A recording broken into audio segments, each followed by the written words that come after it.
Você acorda com caixas de pizza empilhadas. Estica o braço direito e o desliza sobre respingos do macarrão que comeu ontem à noite. Sua perna está suja com um pouco de bolo de chocolate da semana passada e mancha seu colchão. Há papéis de todo tipo, roupas, livros, caixas de comida com restos ainda dentro delas e outras porcarias inúteis, aleatórias, por toda a sua cama queen size. Você está com preguiça de sair da cama, mas precisa trabalhar. Então empurra todo o lixo para o lado e o arrasta pelo chão, já cheio de sujeira. Há garrafas de plástico, mais lixo de fast food, roupas, pratos sujos e pelos de animais. A sujeira está pegajosa e cobre cada centímetro do imóvel a ponto de você sentir que está andando na lava. Aí olha pela janela suja, se vê pelo espelho e fica de mau humor. Esse não é quem você pensou que seria um ano atrás. Um ano atrás. O sol está brilhando e você acabou de comprar sua casa nova. É um lugar agradável, fora da cidade, um pequeno bairro amigável, cercado por cercas e flores desabrochando. Seus vizinhos o cumprimentam assim que você entra na garagem. Ele entrega uma travessa e deliciosas sobremesas para recebê-lo no bairro. Você aceita tudo alegremente e entra em seu novo lar. Ao longo da semana, desfaz as malas e arruma os móveis. E também acabou de conseguir um novo emprego, que o ajudou a pagar esta casa. Um mês depois. Você acorda todos os dias às 6 da manhã e volta para casa às 10 da noite. Este novo emprego está te pagando bem, mas você não tem tempo para si mesmo ou para manter suas coisas em ordem. Nos próximos meses, começa a pedir comida todas as noites e a levar as sobras para o trabalho. Desde que entrou em casa pela primeira vez, o chão não foi aspirado, nem os lençóis foram trocados. O cheiro interno está ficando mais forte, considerando que não está tirando lixo ou abrindo as janelas para arejar. Você também desistiu de separar sua roupa suja. Além de não ter mais roupas limpas, está reutilizando as mesmas para o trabalho. E elas têm manchas de comida por toda parte. Os banheiros são um lugar aonde ninguém gostaria de ir. A água pinga e transborda pelo chão, deixando-o úmido. Como a luz do sol não entra, o mofo cresce abundantemente, tornando-se um lar perfeito para bactérias e parasitas. Não é de admirar que você fique doente todos os meses. Tanto trabalho fez deixar sua casa de lado, e isso afetou seu desempenho. Foram vários os avisos para se cuidar, comprar roupas novas ou lavar as que tem. Mas quanto mais compra, mais pilhas sujas aparecem por todo canto. Não há mais lugar para dormir. Sua cama está uma montanha de lixo e seu sofá é o lar de caixas que você nem desembalou desde que se mudou. O jeito é comprar um saco de dormir e colocar na cozinha suja. As baratas estão correndo por cada centímetro dela, pelo balcão e por pequenos espaços. Os ratos mastigaram a maioria dos móveis de madeira e criaram uma rede de túneis subterrâneos para acessarem todas as áreas da sua casa. Dá para ouvir as unhas dos pequenos roedores pegando nos ladrilhos sempre que eles passam pela sua orelha. Você tenta dormir, mas a pilha de louça na pia está tão grande que a torneira pinga em tudo e canaliza a água de forma que ela escorre pelos pratos e copos, respingando na sua testa.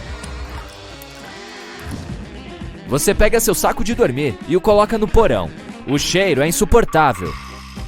Tem musgo crescendo por todos os cantos e até mesmo uma pequena poça de água parada apodrecendo e servindo de lar para mosquitos, bactérias e outros vermes.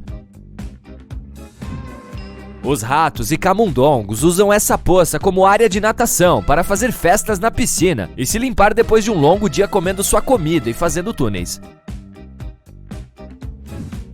Existem milhares de ratos em todos os cantos, mas de alguma forma você não se importa mais com eles. Dá pra ver pequenos ninhos com filhotes deles nos cantos escuros.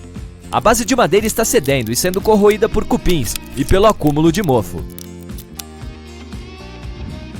Você acorda no dia seguinte com pegadas de ratos por todo o corpo e vai trabalhar, só para ser expulso e mandado de volta para casa para se limpar. Aí tenta tomar banho, mas os canos estão entupidos e apenas algumas gotas de água suja caem no seu corpo. Então vai para o quintal, que tem um espaço com terra onde iria construir uma piscina, mas não teve tempo de prosseguir com isso. Você coloca seu saco de dormir sobre a terra e tenta encontrar a mangueira do jardim para se limpar, mas os ratos roeram o plástico, então ela não esguicha direito. De qualquer forma, você se joga um pouco de água e tenta se secar com alguns sacos de lixo, já que não consegue encontrar suas toalhas naquele mar de lixo. Então volta para dentro para assistir TV, que surpreendentemente ainda funciona. Libera um pouco de espaço no sofá e pede pizza. Tem uma pilha de caixas de pizza formando uma mesa de centro improvisada e você descansa as pernas nela. A pressão e o peso ali permitem que alguns insetos que comem as crostas e o queijo que sobraram se afastem. A campainha toca, você se levanta e atende. O entregador já está no carro dele, dirigindo para longe do fedor. Todos eles já o conhecem. O bom é que você pagou online. E volta a assistir ao filme, enquanto vê mais alguns bichos rastejando por todo o seu aparelho de TV. As horas passam e você se dá conta de que precisa acordar cedo para o trabalho. Então arruma um espaço para dormir, mas roça a cabeça em algum objeto pontiagudo que está ao redor do sofá. Os meses passam. Os vizinhos param de lhe dirigir a palavra e até mesmo o ignoram. Eles o evitam toda vez que você sai. A maioria deles fofoca e comenta sobre a sua casa. Todas as pragas dela estão se espalhando pelo bairro. Carros de controle de pragas entram e saem do bairro visitando uma casa nova todos os dias. Moscas e vermes se instalaram na sua residência, a ponto de ser impossível andar por lá e não ter algumas moscas ao redor do seu rosto. Quem passa pela vizinhança sabe que a sua casa é a fonte da infestação. Muitos meses se passam e ela fica irreconhecível. É impossível ver o chão e as paredes têm arranhões por toda parte. Os ratos tomaram conta e roeram quase tudo. E se tornaram seus novos amigos na hora de comer e até terminam com as sobras em sua companhia. O porão está completamente inundado e a água está vazando para a rua principal. Outras criaturas procuraram abrigo ali, incluindo cães e gatos de rua, guaxinins, gambás e até morcegos. Há vidro quebrado das lâmpadas estouradas por todo o chão e seu colchão tem buracos por toda parte. Você acorda com caixas de pizza empilhadas em cima de seu corpo e depois se olha no espelho. É o seu aniversário de 1 ano de mudança e esta não é a vida que imaginou. Pela janela, vê seus vizinhos vendendo suas casas. Alguns já foram embora, incluindo aqueles que o receberam na sua chegada. Você se vira e, como se fosse a primeira vez, finalmente vê todo o estrago. Tem uma foto sua pendurada na parede, aquela que colocou lá quando se mudou. Você decide dar um jeito na casa e limpar tudo, sabendo que vai levar semanas ou meses. Então, falta no trabalho e começa a faxinar seu quarto, pegando caixas de sacos de lixo e começando a colocar os resíduos dentro. Compra 3 aspiradores de pó novos e começa a coletar toda a poeira e detritos que se acumularam nesse período.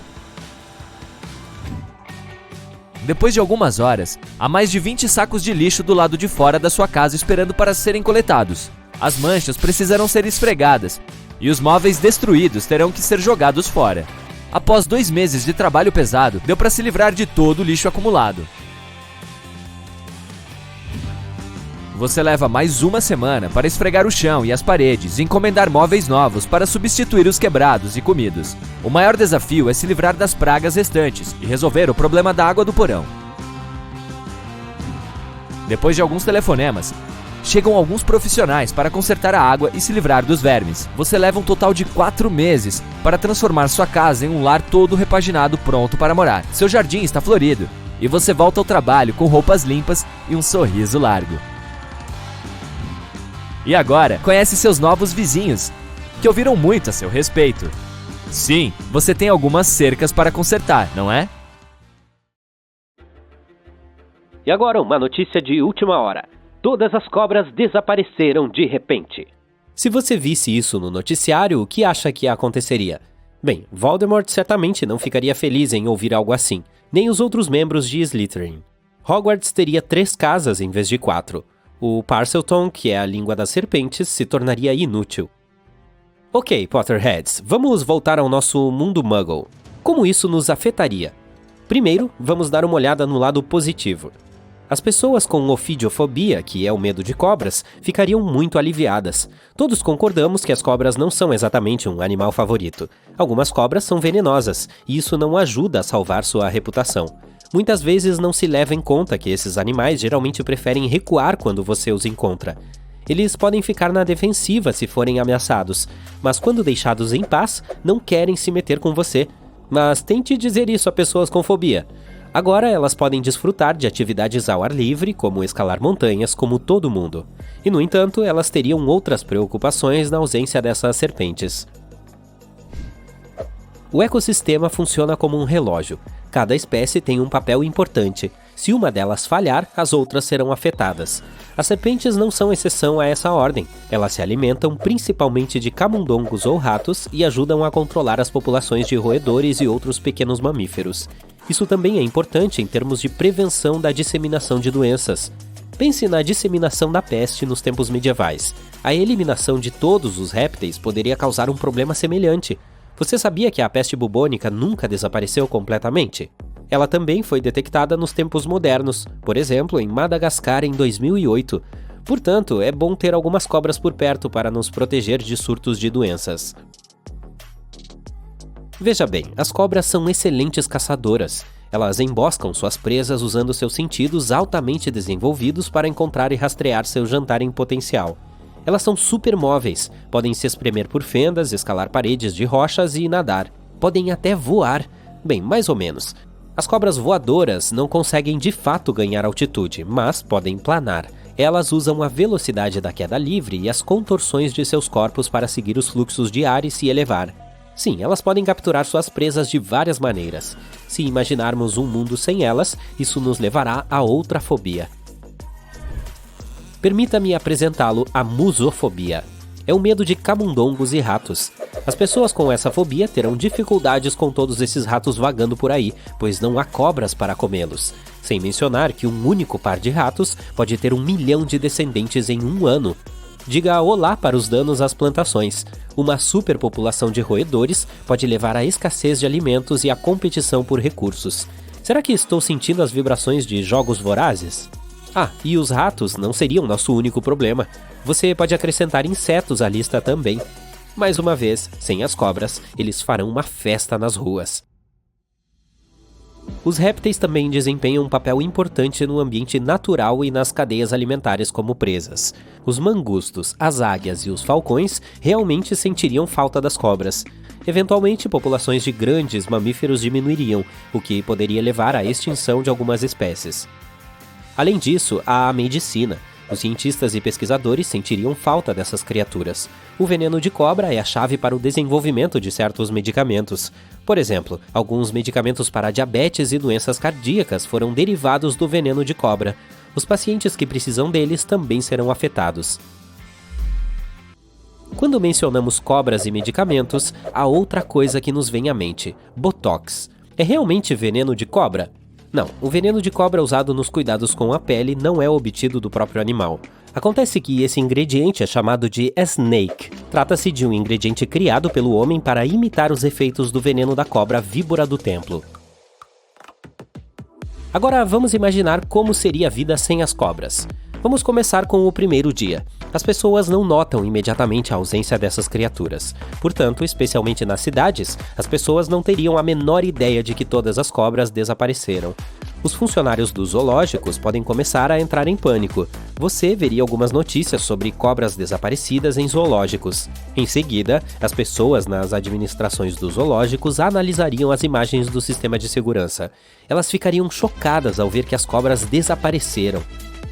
Após a divulgação dessa notícia, as autoridades provavelmente abririam departamentos especiais para verificar se ainda há cobras em seu país. Então, isso se tornaria uma questão mundial. Algum tipo de aliança global seria estabelecida para investigar o que aconteceu com esses répteis e o que poderia ser feito a respeito. Quando as autoridades e as pessoas compreenderem a gravidade da situação, os ecossistemas já estarão começando a mudar. As pessoas que vivem em ambientes urbanos podem não ser diretamente afetadas nos primeiros meses. Depois, elas veriam mais ratos em suas casas e nas ruas. Cerca de 500 mil ratos vivem na rede de túneis do metrô de Londres, por exemplo. O número pode variar, mas muitos roedores vivem em grandes cidades. Esses animais se tornariam mais visíveis. Você abriria um armário de cozinha e, veria um rato olhando para você por trás de um pote de manteiga de amendoim. Novas oportunidades de carreira surgiriam, pois a demanda para viver em um ambiente livre de ratos dispararia. As autoridades poderiam introduzir novos impostos para arrecadar dinheiro para lidar com essa nova situação. Afinal de contas, precisariam oferecer às pessoas lugares seguros para viver. É claro que não seriam apenas os locais urbanos os afetados pela ausência de cobras. O campo teria ainda mais problemas. Sem as serpentes, o número de pragas aumentaria. Esses animais começariam a destruir plantações e habitats de outros animais, e os fazendeiros estariam em sérios apuros. As autoridades precisariam apoiar as pessoas que vivem lá e encontrar maneiras de proteger o meio ambiente, que seria sua principal prioridade. Os pesquisadores e cientistas teriam de assumir uma enorme responsabilidade. Talvez eles criassem cobras artificiais que pudessem ser nutritivas como as cobras reais. Assim, animais como as águias as caçariam e continuariam a viver.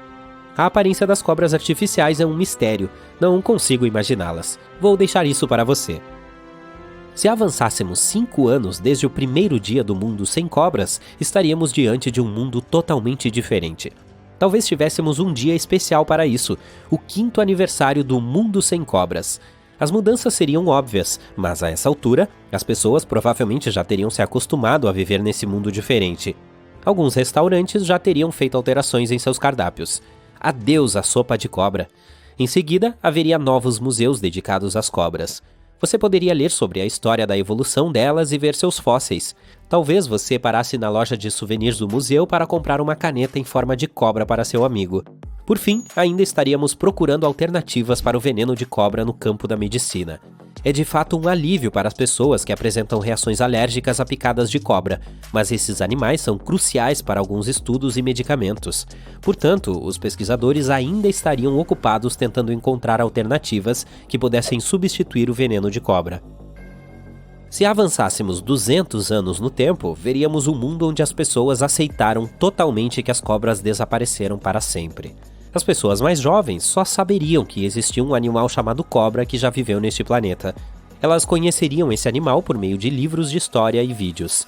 Os livros de colorir teriam um gato ou um cachorro, mas não uma cobra. Criaturas míticas como Medusa e Chamarã se tornariam ainda mais místicas e interessantes. E não compararíamos mais uma pessoa sorrateira a uma cobra. Haveria uma nova definição para elas. Sobrevivemos à Idade do Gelo, aos meteoritos e a muitos outros desafios. Portanto, provavelmente encontraremos uma solução. Mas torço para que esse cenário nunca se torne real. Você tem outra versão de como os eventos poderiam se desenrolar em um mundo sem cobras? Uma estranha atividade sísmica começa em todo o mundo. Os vulcões do planeta estão acordando, mas em vez de lava, pedras ardentes e cinzas negras, eles liberam um gás invisível que lentamente preenche a atmosfera. Ele é seguro para todos os mamíferos e insetos, mas por alguma razão prejudica as pessoas. Máscaras de gás, medicamentos, nada ajuda. É como se a Terra dissesse: "Ei pessoal, já estou farto, saiam daqui." Para sobreviver, a humanidade decide se mudar para um lugar onde o gás não pode chegar, debaixo d'água. Começamos a migração global para os mares e oceanos. A primeira coisa que precisamos fazer é construir cidades subaquáticas. Os engenheiros usam metais anticorrosivos e materiais de construção que não são destruídos pela umidade, portanto não há problemas com a construção. Mas há muitas pessoas no planeta, o que significa que precisamos nos afastar cada vez mais da costa, e quanto mais profundo for, mais forte será a pressão. Para construir uma casa subaquática comum, é preciso criar um equipamento capaz de suportar a coluna d'água. Além disso, são necessários materiais caros. O aço inoxidável não é suficiente. Deve haver fortes ligas de metais para resistir a uma pressão colossal. Tudo isso leva muito tempo, e enquanto alguns estão construindo cidades cada vez mais profundas, outros estão se aglomerando nas partes costeiras. As lagoas e os lagos estão se tornando os melhores lugares para se viver. Em primeiro lugar, É muito mais fácil nadar em água doce. As pessoas gastam muito menos energia e tempo em seus deslocamentos. Em segundo lugar, a água doce não requer a poderosa filtragem usada nos mares e oceanos. E por fim, há menos gente nesses locais, o que torna a água mais limpa. Portanto, todas as pessoas ricas vivem lá e os pobres sobrevivem nos oceanos. Marcas famosas de automóveis criam submarinos elegantes e barcos fechados com sistemas de filtragem. Os cientistas, juntamente com os engenheiros, criam uma tecnologia que extrai rapidamente o oxigênio da água. Uma caixa com essa tecnologia enche constantemente todas as casas com ar fresco. E outra caixa especial suga todo o dióxido de carbono do ambiente e o libera na água. Marcas de roupas criam trajes de mergulho estilosos. O oceano é frio, então os designers instalam um sistema de aquecimento dentro das roupas. As pessoas costumavam usar tênis, mas agora precisam de nadadeiras da moda. Há milhares de modelos com várias gravuras e padrões. Também são criados moinhos subaquáticos para gerar eletricidade e construídos tubos de vácuo subaquáticos dentro dos quais circulam trens de alta velocidade. Mas a coisa mais notável são as fazendas aquáticas onde o gado come grama e sementes. Há também incubadoras com plantas que produzem oxigênio extra. O corpo humano também está mudando. A pele fica mais macia e os músculos mais fortes.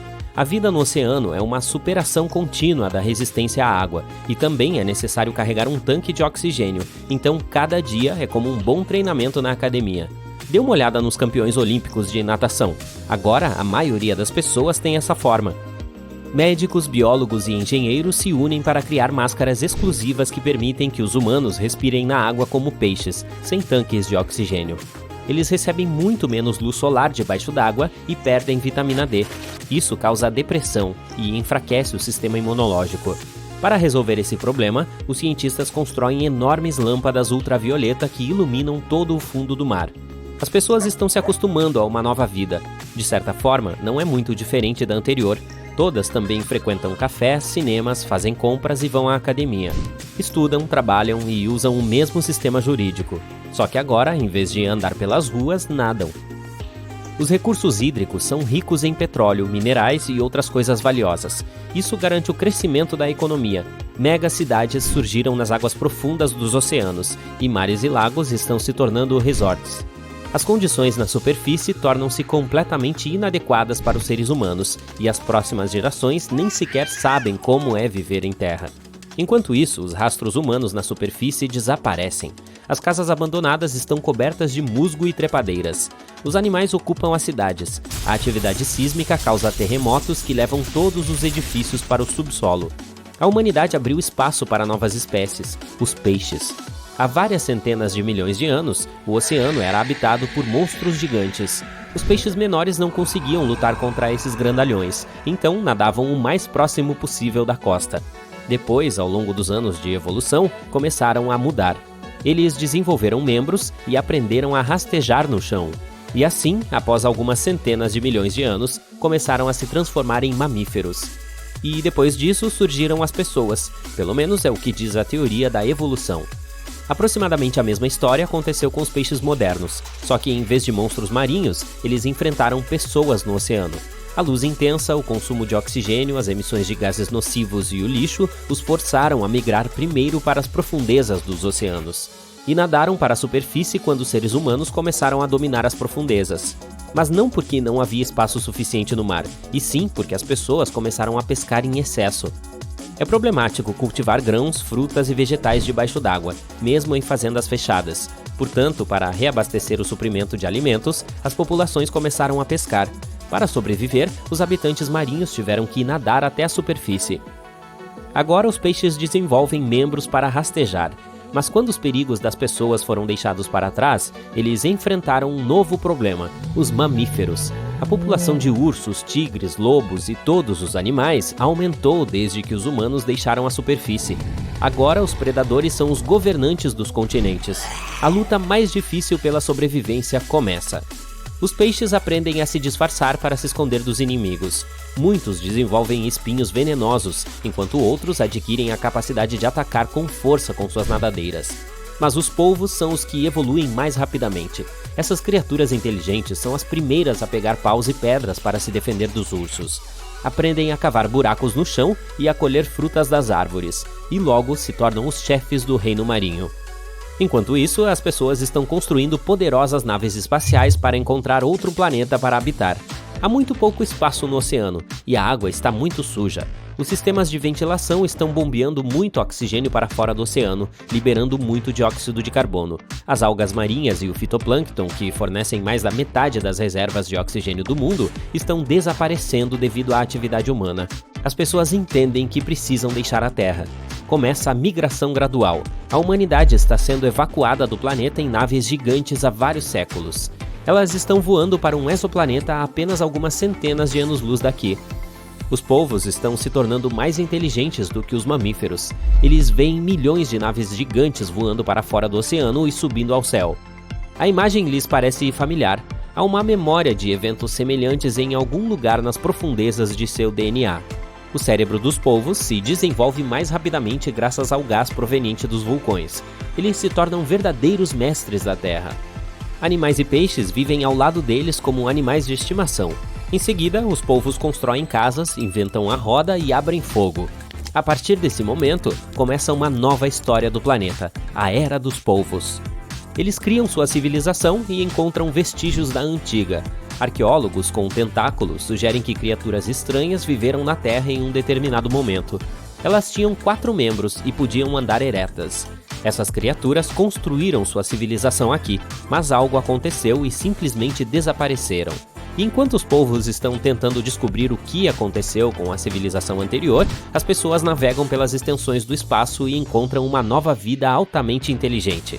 Esses humanoides se parecem com polvos, pois têm tentáculos longos, olhos grandes e um cérebro desenvolvido. Eles contam que, no passado, viviam no planeta Terra, mas depois as plantas e árvores começaram a emitir algo chamado oxigênio, que envenenava o ar. No início, os polvos se esconderam no oceano, mas o oxigênio encheu a água. Então, decidiram deixar o planeta. Alguns se adaptaram às novas condições e permaneceram na água com os peixes. As pessoas lhes contam o que aconteceu depois, inclusive a história da humanidade. Os polvos espaciais percebem que a história agora está em um looping. Você já se perguntou por que todos os planetas são perfeitamente redondos? E se esses corpos celestes decidissem quebrar as regras e mudar sua forma? Será que acabaríamos com planetas quadrados, luas triangulares ou talvez até mesmo formas intergalácticas que nem podemos imaginar? Bem, vamos descobrir. Então, em primeiro lugar, como os planetas se formam? O universo está repleto de nuvens rodopiantes de poeira e gás. Elas são chamadas de nuvens moleculares. Consistem em vários elementos e compostos, como hidrogênio, hélio, carbono, oxigênio e assim por diante. São como uma cozinha cósmica, repleta dos ingredientes necessários para cozinhar alguns planetas novos. A primeira etapa da receita para a formação desses corpos é chamada de teoria da acreção. Digamos que aconteça algo que cause instabilidade gravitacional. Por exemplo, uma supernova explode nas proximidades ou algo assim. Isso empurra o gás e a poeira na nuvem e faz com que eles se juntem e, assim, se tornam mais compactadas, como quando você aperta uma bola em sua mão.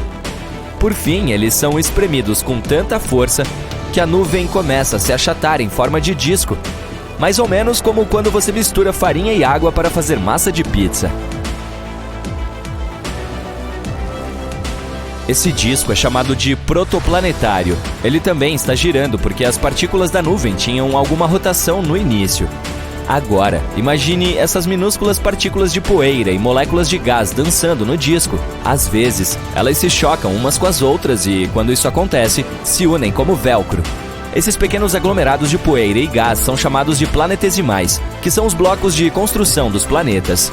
E à medida que continuavam a colidir e se fundir, ficavam cada vez maiores, formando protoplanetas. Estes estavam ficando sérios em relação ao seu tamanho e sua gravidade se tornou mais forte. Alguns ficaram tão grandes que se tornaram os mestres de suas vizinhanças cósmicas. São os que conhecemos e amamos. Cada um tinha sua própria receita exclusiva de gases, rochas e, às vezes, até água. Mas por que os planetas se parecem com esferas? Bem, é tudo por causa da gravidade.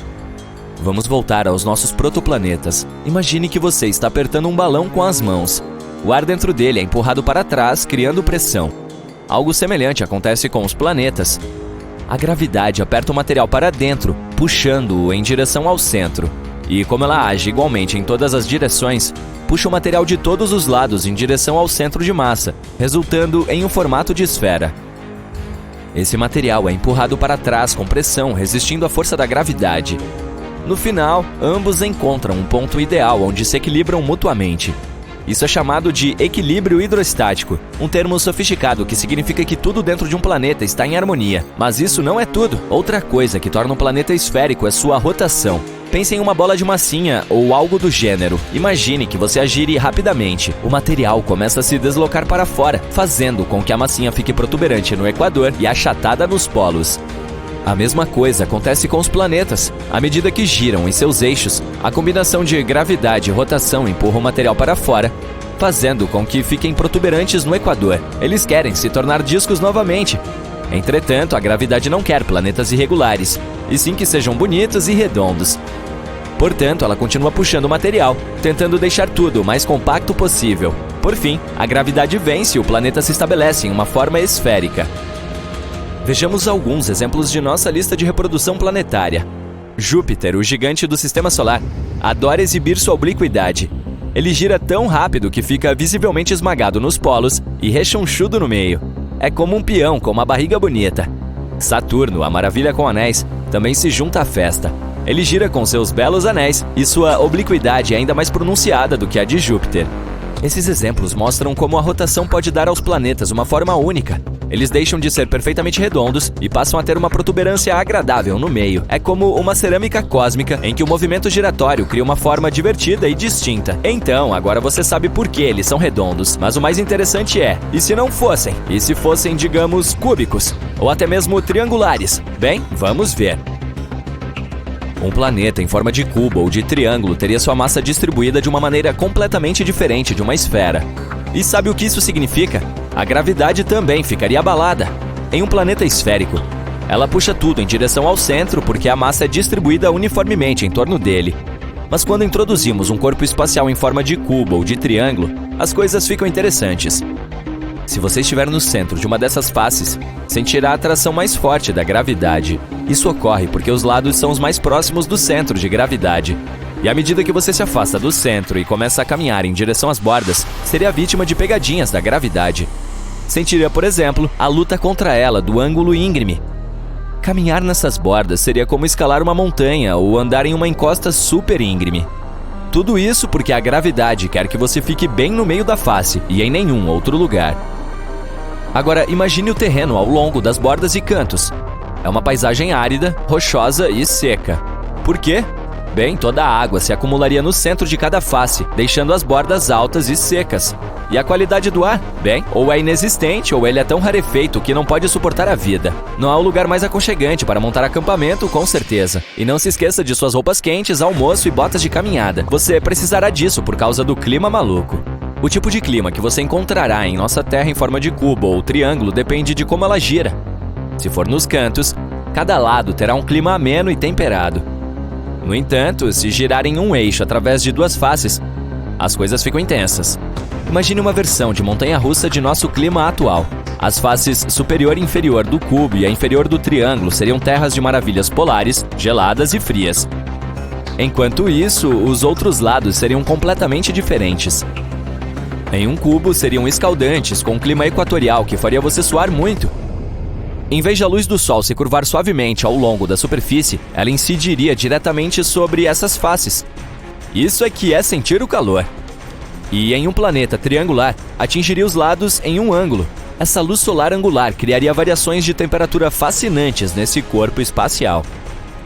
Imagine o seguinte: à medida que você se move da base do triângulo em direção à ponta, as temperaturas diminuem gradualmente. A base, onde a luz do sol incide mais diretamente, seria a região mais quente, exatamente como o clima equatorial que conhecemos em nossa Terra esférica. Mas à medida que se aventura em direção à ponta, o ângulo da luz solar seria menos direto, levando a temperaturas mais baixas. Mas a base ainda é super fria e escura, já que a luz do sol não chega diretamente a ela. Portanto, o triângulo seria absolutamente louco em termos de mudanças de temperatura e zonas climáticas. A propósito, você conhece aquele cobertor de ar aconchegante que chamamos de atmosfera? Bem, em nossa Terra angular, as coisas ficariam um pouco confusas. A gravidade estaria puxando mais forte do centro de cada face. O resultado? A atmosfera passaria por algumas mudanças malucas. Imagine o seguinte, no centro de cada face, onde a gravidade é mais forte, a atmosfera se acumularia e se tornaria mais espessa. Seria como uma cidade movimentada cheia de moléculas de ar, mas à medida que você se aventurasse em direção às bordas, as coisas começariam a diminuir. A atmosfera se tornaria escassa e muito fina. Portanto, respirar ao longo das bordas seria um grande desafio, e elas seriam um bairro difícil para a vida prosperar. Além disso, uma atmosfera mais fina significa menos proteção contra a radiação do Sol e os ventos solares. Portanto, cantos e bordas seriam extremamente perigosos para os seres humanos. É claro que tudo isso é apenas uma exploração lúdica do que poderia ser. Nossa Terra adora sua forma esférica e isso é bom. Mas não há mal nenhum em imaginar possibilidades selvagens e maravilhosas. Portanto, mantenha sua imaginação em alta e continue a se encantar com as maravilhas do nosso incrível planeta, seja qual for o seu formato. Imagine um planeta em que cada respiração sua eletrifica seu corpo como uma dose de café expresso.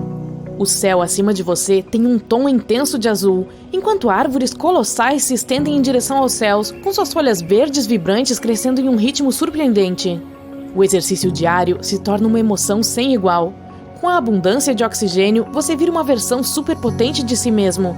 Correr parece fácil enquanto você se lança pela paisagem, levantando pesos que normalmente pareceriam impossíveis. É como se o próprio mundo estivesse infundido com uma onda de energia.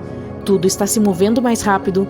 A vida selvagem ao seu redor é igualmente afetada por essa sobrecarga de oxigênio.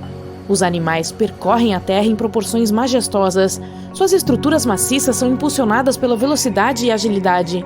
Imagine-se em uma perseguição de tirar o fôlego com um guepardo carregado de oxigênio correndo contra um predador que poderia envergonhar uma Ferrari. Agora, você deve estar se perguntando como um cenário tão absurdo pode ser possível. Bem, vejamos. O oxigênio é o poderoso combustível que mantém a vida em movimento. Ele compõe cerca de 21% do ar que respiramos, e cada respiração que fazemos leva essas moléculas minúsculas às nossas células, fornecendo-lhes a energia de que precisam para se desenvolver. Sem oxigênio, nossas células teriam dificuldades e nossos corpos se desintegrariam. Mas isso não é tudo. O oxigênio é um superstar que funciona para todos os tipos de seres vivos, desde pequenas bactérias até elefantes gigantes. Ele é importante até mesmo debaixo d'água, onde enriquece os oceanos. Criaturas incríveis como o plâncton e algas produzem muito oxigênio, criando um mundo subaquático próspero. Mas para entender completamente o impacto dos altos níveis de oxigênio no planeta, prepare-se para uma viagem no tempo. Recentemente, os cientistas fizeram uma descoberta surpreendente. Eles testaram rochas de 2 lugares diferentes que estavam muito distantes um do outro. E dá para acreditar? Essas rochas continham pequenas bolsas de gás que mostravam como os níveis de oxigênio aumentaram em quase 1/3 em um período muito curto. Era como um sopro de ar fresco. Então, eles estudaram essas rochas e descobriram que os níveis de oxigênio naquela época eram muito mais altos. Imagine paisagens exuberantes, florestas imponentes e pântanos gigantescos que se estendiam até onde você podia ver. Durante o período carbonífero, o oxigênio dominava a atmosfera em impressionantes 20%, exatamente como hoje. Mas, nos 50 milhões de anos seguintes, seus níveis subiram para incríveis 35%. Você consegue imaginar o que isso fez? Com o aumento do oxigênio, algo incrível aconteceu. Enormes florestas cresceram por toda a Terra, criando um mundo verde de tirar o fôlego. E enormes pântanos tomaram conta das áreas baixas, fazendo com que a paisagem parecesse surreal e de outro mundo. Ao mesmo tempo, os níveis de dióxido de carbono caíram. Normalmente, quando as coisas se decompõem, os micróbios liberam dióxido de carbono no ar. Esse gás age como um cobertor quente, retendo o calor do sol e elevando as temperaturas. Mas nos misteriosos pântanos onde essas plantas gigantescas estavam enterradas, os micróbios não conseguiam fazer seu trabalho. O resultado? O planeta ficou muito frio. Quem ia imaginar que um sopro de ar fresco poderia ter tal poder? Os cientistas ainda estão tentando descobrir por que isso aconteceu, mas uma coisa é certa, não estava acontecendo apenas em um lugar, foi um fenômeno mundial. Era como se o planeta estivesse fazendo um jogo engraçado com o clima. Mas vamos nos antecipar ainda mais. Vemos os primeiros dinossauros da América do Norte fazendo sua grande entrada. Foram os altos níveis de oxigênio que deram um grande impulso ao surgimento dos poderosos dinossauros na América do Norte e além. Imagine os trópicos repletos de criaturas magníficas e gigantescas. Obviamente, os dinossauros não apareceram do nada. Eles se aproveitaram de um ambiente em transformação que era perfeito para sua evolução. Os níveis de oxigênio desempenharam um papel importante nessa festa dos dinossauros. À medida que os níveis de oxigênio aumentavam, também aumentava o tamanho dessas incríveis criaturas. Eles começaram pequenos com predadores como os Shindesaurus, e logo depois, dinossauros enormes como os saurópodes tomaram conta da Terra. Então, 65 milhões de anos atrás, os dinossauros desapareceram e os mamíferos assumiram o controle. E aqui está a parte interessante: os mamíferos nunca cresceram tanto quanto os dinossauros. Então qual é a explicação para isso? Os mamíferos, e os seres humanos também são mamíferos, a propósito, são especiais porque podem regular a temperatura do corpo. Mas isso tem um custo. Precisamos de muita energia para nos manter aquecidos em comparação com os répteis e os dinossauros. Os dinossauros não se preocupavam com o controle da temperatura para que pudessem se concentrar em crescer. Os maiores dinossauros eram 10 vezes maiores do que os maiores mamíferos. É como um jogo. Tudo que você pode fazer, eu posso fazer 10 vezes maior. Os dinossauros podem ter tido limitações semelhantes em seus tamanhos, mas elas eram muito menos rigorosas. Antes da extinção dos dinossauros, os mamíferos eram muito pequenos. Muitas espécies de mamíferos desapareceram com os dinossauros, mas os sobreviventes tiraram proveito do ecossistema aberto e rapidamente se diversificaram em vários tamanhos de corpo. Entretanto, após 42 milhões de anos de crescimento, os mamíferos atingiram um patamar de tamanho. Isso aconteceu em todos os continentes, provavelmente por causa da temperatura e da área de terra.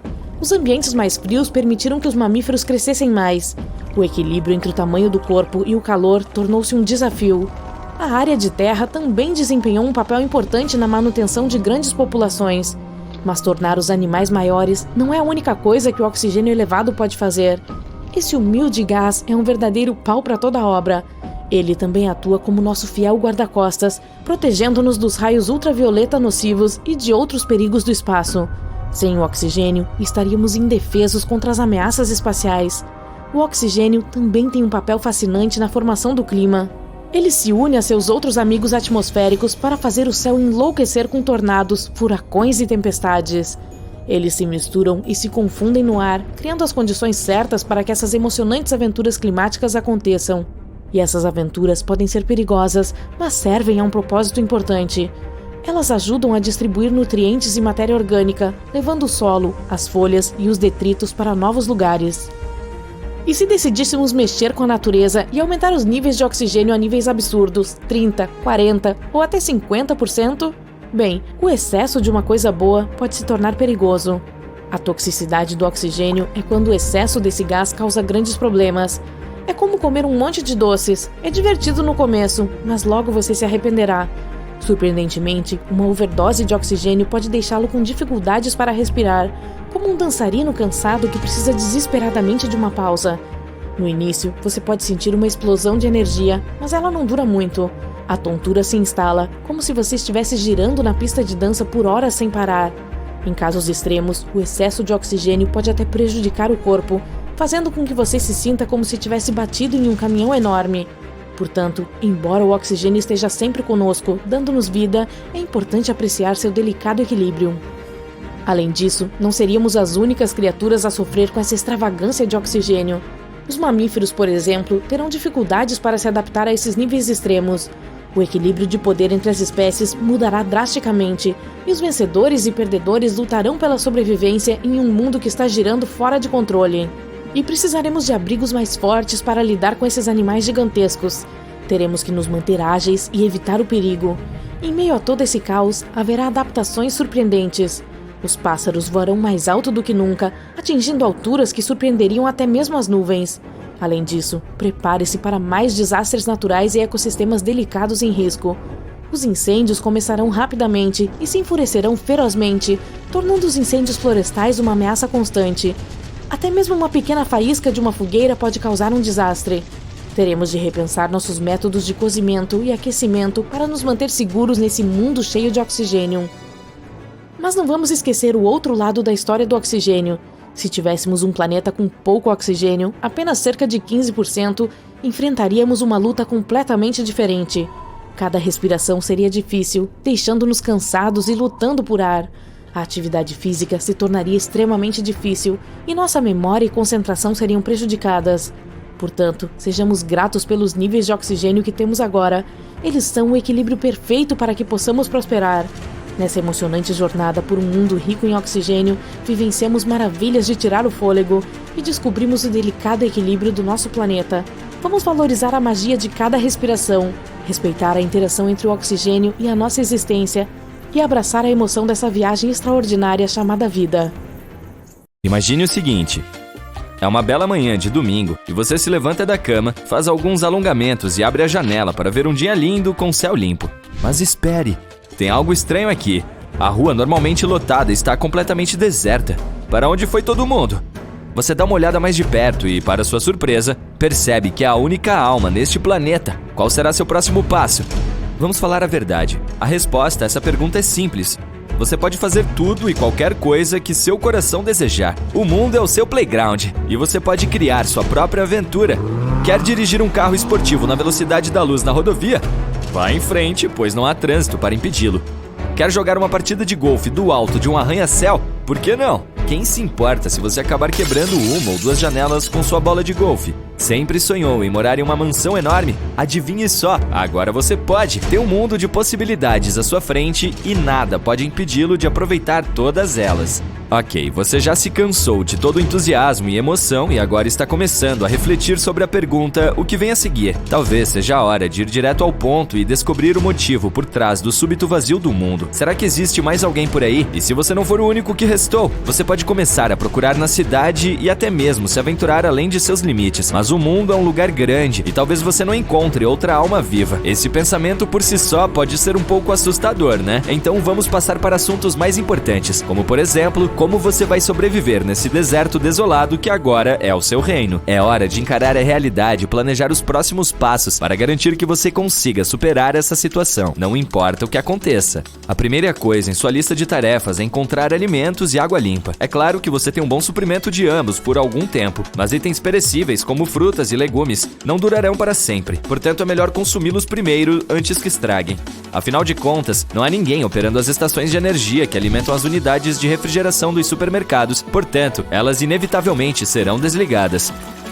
Falando nisso, você também precisa considerar a sua fonte de água. Nos estágios iniciais, tente pegar todas as garrafas de água que encontrar nas lojas próximas e leve-as para o seu santuário. Mas, infelizmente, você acabará ficando sem água engarrafada e terá de encontrar uma maneira de filtrar seu suprimento. Essa será uma tarefa vital para garantir sua sobrevivência a longo prazo. Pense em conseguir um filtro de água portátil como este.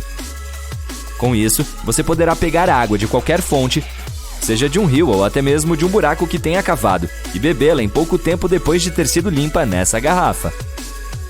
Então você se deliciou com todos os alimentos perecíveis que estocou por dias, semanas ou talvez até meses. Agora é hora de começar a pensar no futuro e em seus suprimentos alimentares de longo prazo. Como não há eletricidade para manter a geladeira e o freezer funcionando, você terá de contar com alimentos não perecíveis como arroz, feijão e produtos enlatados. Esses serão seus companheiros de confiança na sua busca pela sobrevivência. Entretanto, com o passar do tempo, você precisará pensar em fontes de alimentos sustentáveis e é aí que as habilidades agrícolas entram em ação. Você deve começar a aprender a cultivar seus próprios alimentos antes que seus estoques acabem completamente. Vamos falar sobre suprimentos médicos. Eles são um aspecto crucial da sobrevivência em um mundo onde não há ninguém a quem recorrer para obter assistência médica. Sua melhor aposta é invadir o maior número possível de farmácias que encontrar e estocar suprimentos futuros para se preparar para possíveis emergências. Também é essencial ter cuidado extra, pois não haverá nenhum médico por perto para ajudá-lo se você sofrer ferimentos graves. Quando você for o último ser humano na Terra, precisará aprender uma série de habilidades de sobrevivência se quiser se manter vivo. Estou falando de caça, primeiros socorros, culinária e muito mais. Não se trata apenas de agricultura e filtragem de água, embora isso também seja importante. Neste momento, você provavelmente está dependendo de um monte de outras pessoas sem nem mesmo perceber, mas neste novo mundo, você terá que se defender sozinho.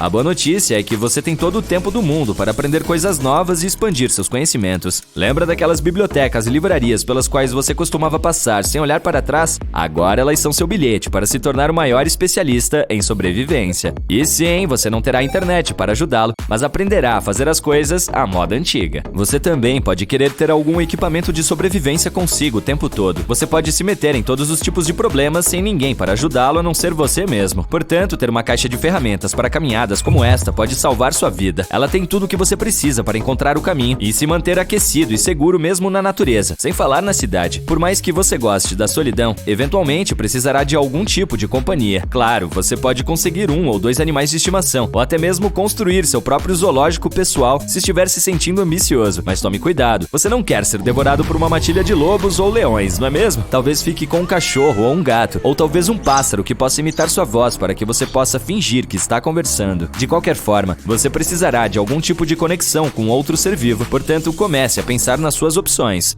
Então, você tem esse mundo inteiro só pra você, certo? E pode morar em qualquer mansão, palácio ou hotel que quiser. Parece ótimo, não? Mas, sejamos realistas, viver no luxo o tempo todo pode ficar entediante rapidinho. Além disso, esses edifícios começarão a desmoronar se não houver ninguém para cuidar deles.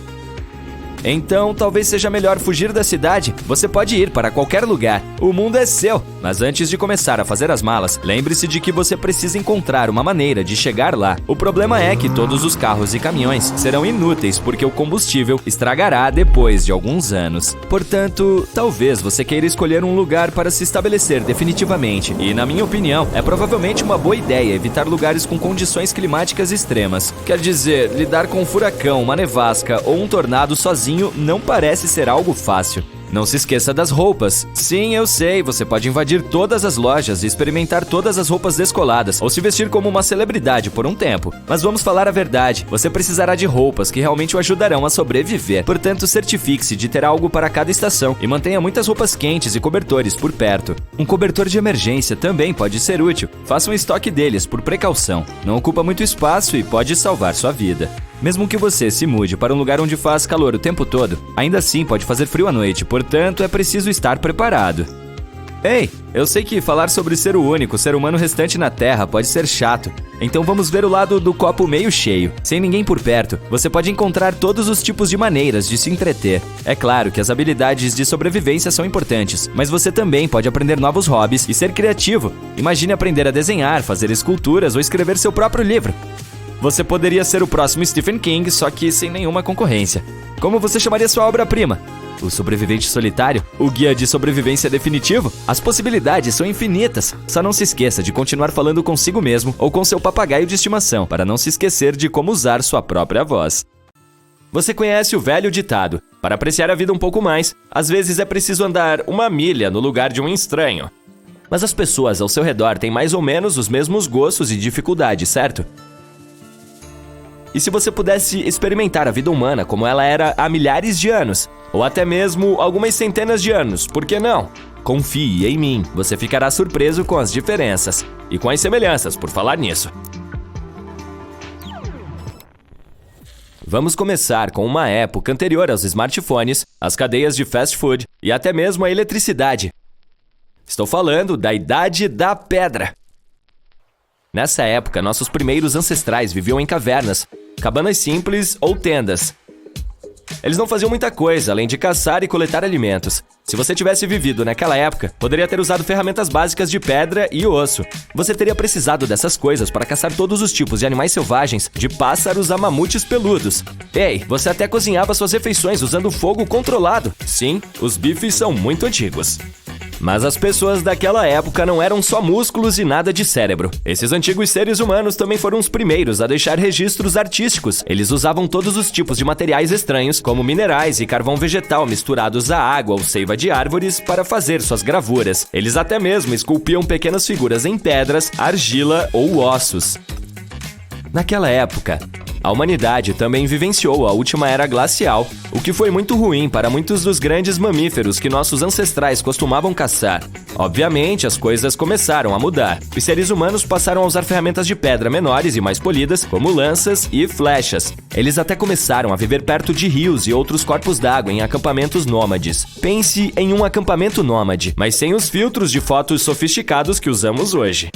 Mais tarde, os humanos antigos passaram da caça e coleta para a agricultura e a produção de alimentos. Começaram a domesticar animais e a cultivar grãos de cereais. Usaram todos os tipos de ferramentas novas e sofisticadas, como machados polidos, e até foram se estabelecer nas planícies.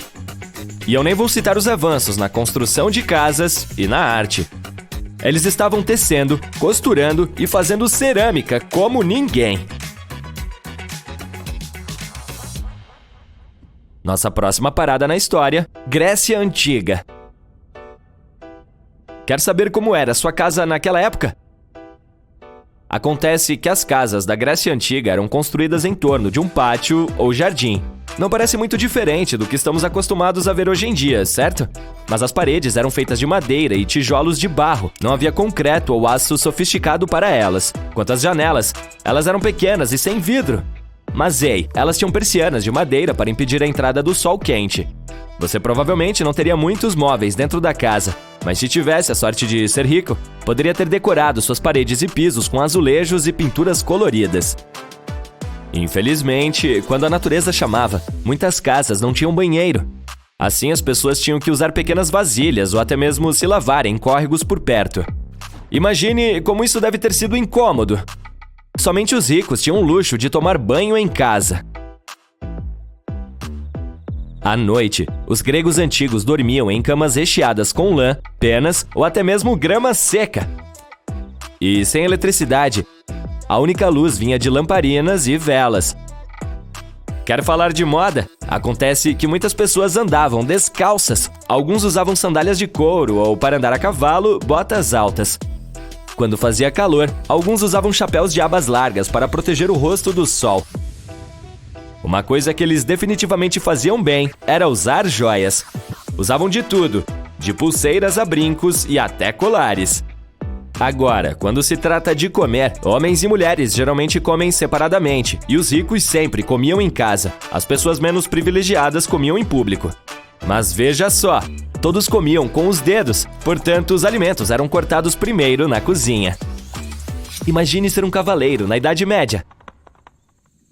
Naquela época, esses cavaleiros elegantes tinham tudo a ver com a vida nas mansões. Mas deixa eu te dizer que eles nem sequer eram donos da terra propriamente dita. Não, eles recebiam direitos sobre a renda de uma mansão ou de outras terras de um soberano.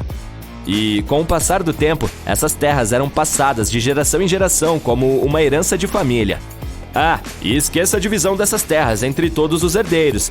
A maioria das terras ia direto para o filho mais velho. Desculpe, irmãos. E nem me fale sobre a hierarquia.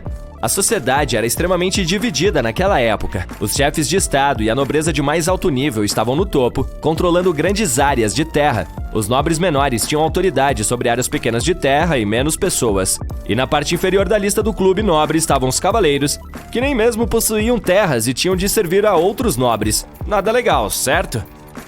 No entanto, sua vida pode não ter sido tão ruim assim. Você também pode ter desfrutado de algumas atividades de lazer, como jogos, partidas de xadrez e ouvir a música dos trovadores. Esses músicos eram compositores incríveis, poetas habilidosos, além de cantores e instrumentistas. Vamos prosseguir com o Renascimento. Foi uma época de mudanças, entusiasmo e luxo. As pessoas finalmente puderam desfrutar de algumas das melhores coisas da vida, como roupas melhores e comidas mais saborosas. E caramba, elas adoravam as artes. As ruas também estavam cheias de artesãos e comerciantes. Mas não me entenda mal, a vida não era só sol e arco-íris para todos. Os fazendeiros e camponeses ainda tinham que trabalhar duro o dia inteiro. Suas casas eram pouco mais do que cabanas de um cômodo, enquanto os comerciantes ricos viviam em mansões gigantescas. Claro, essas mansões podiam ser escuras, frias e muito fedorentas, mas pelo menos tinham espaço. Agora vamos ao que interessa: a moda! As roupas eram muito diferentes durante a Renascença. Os ricos se vestiam com todos os tipos de roupas extravagantes, desde casacos apertados para os homens até vestidos longos para as mulheres. O entretenimento estava na moda durante o Renascimento. Se você tivesse vivido naquela época, certamente adoraria ir a festivais, eventos esportivos e jogar jogos como xadrez, damas e gamão.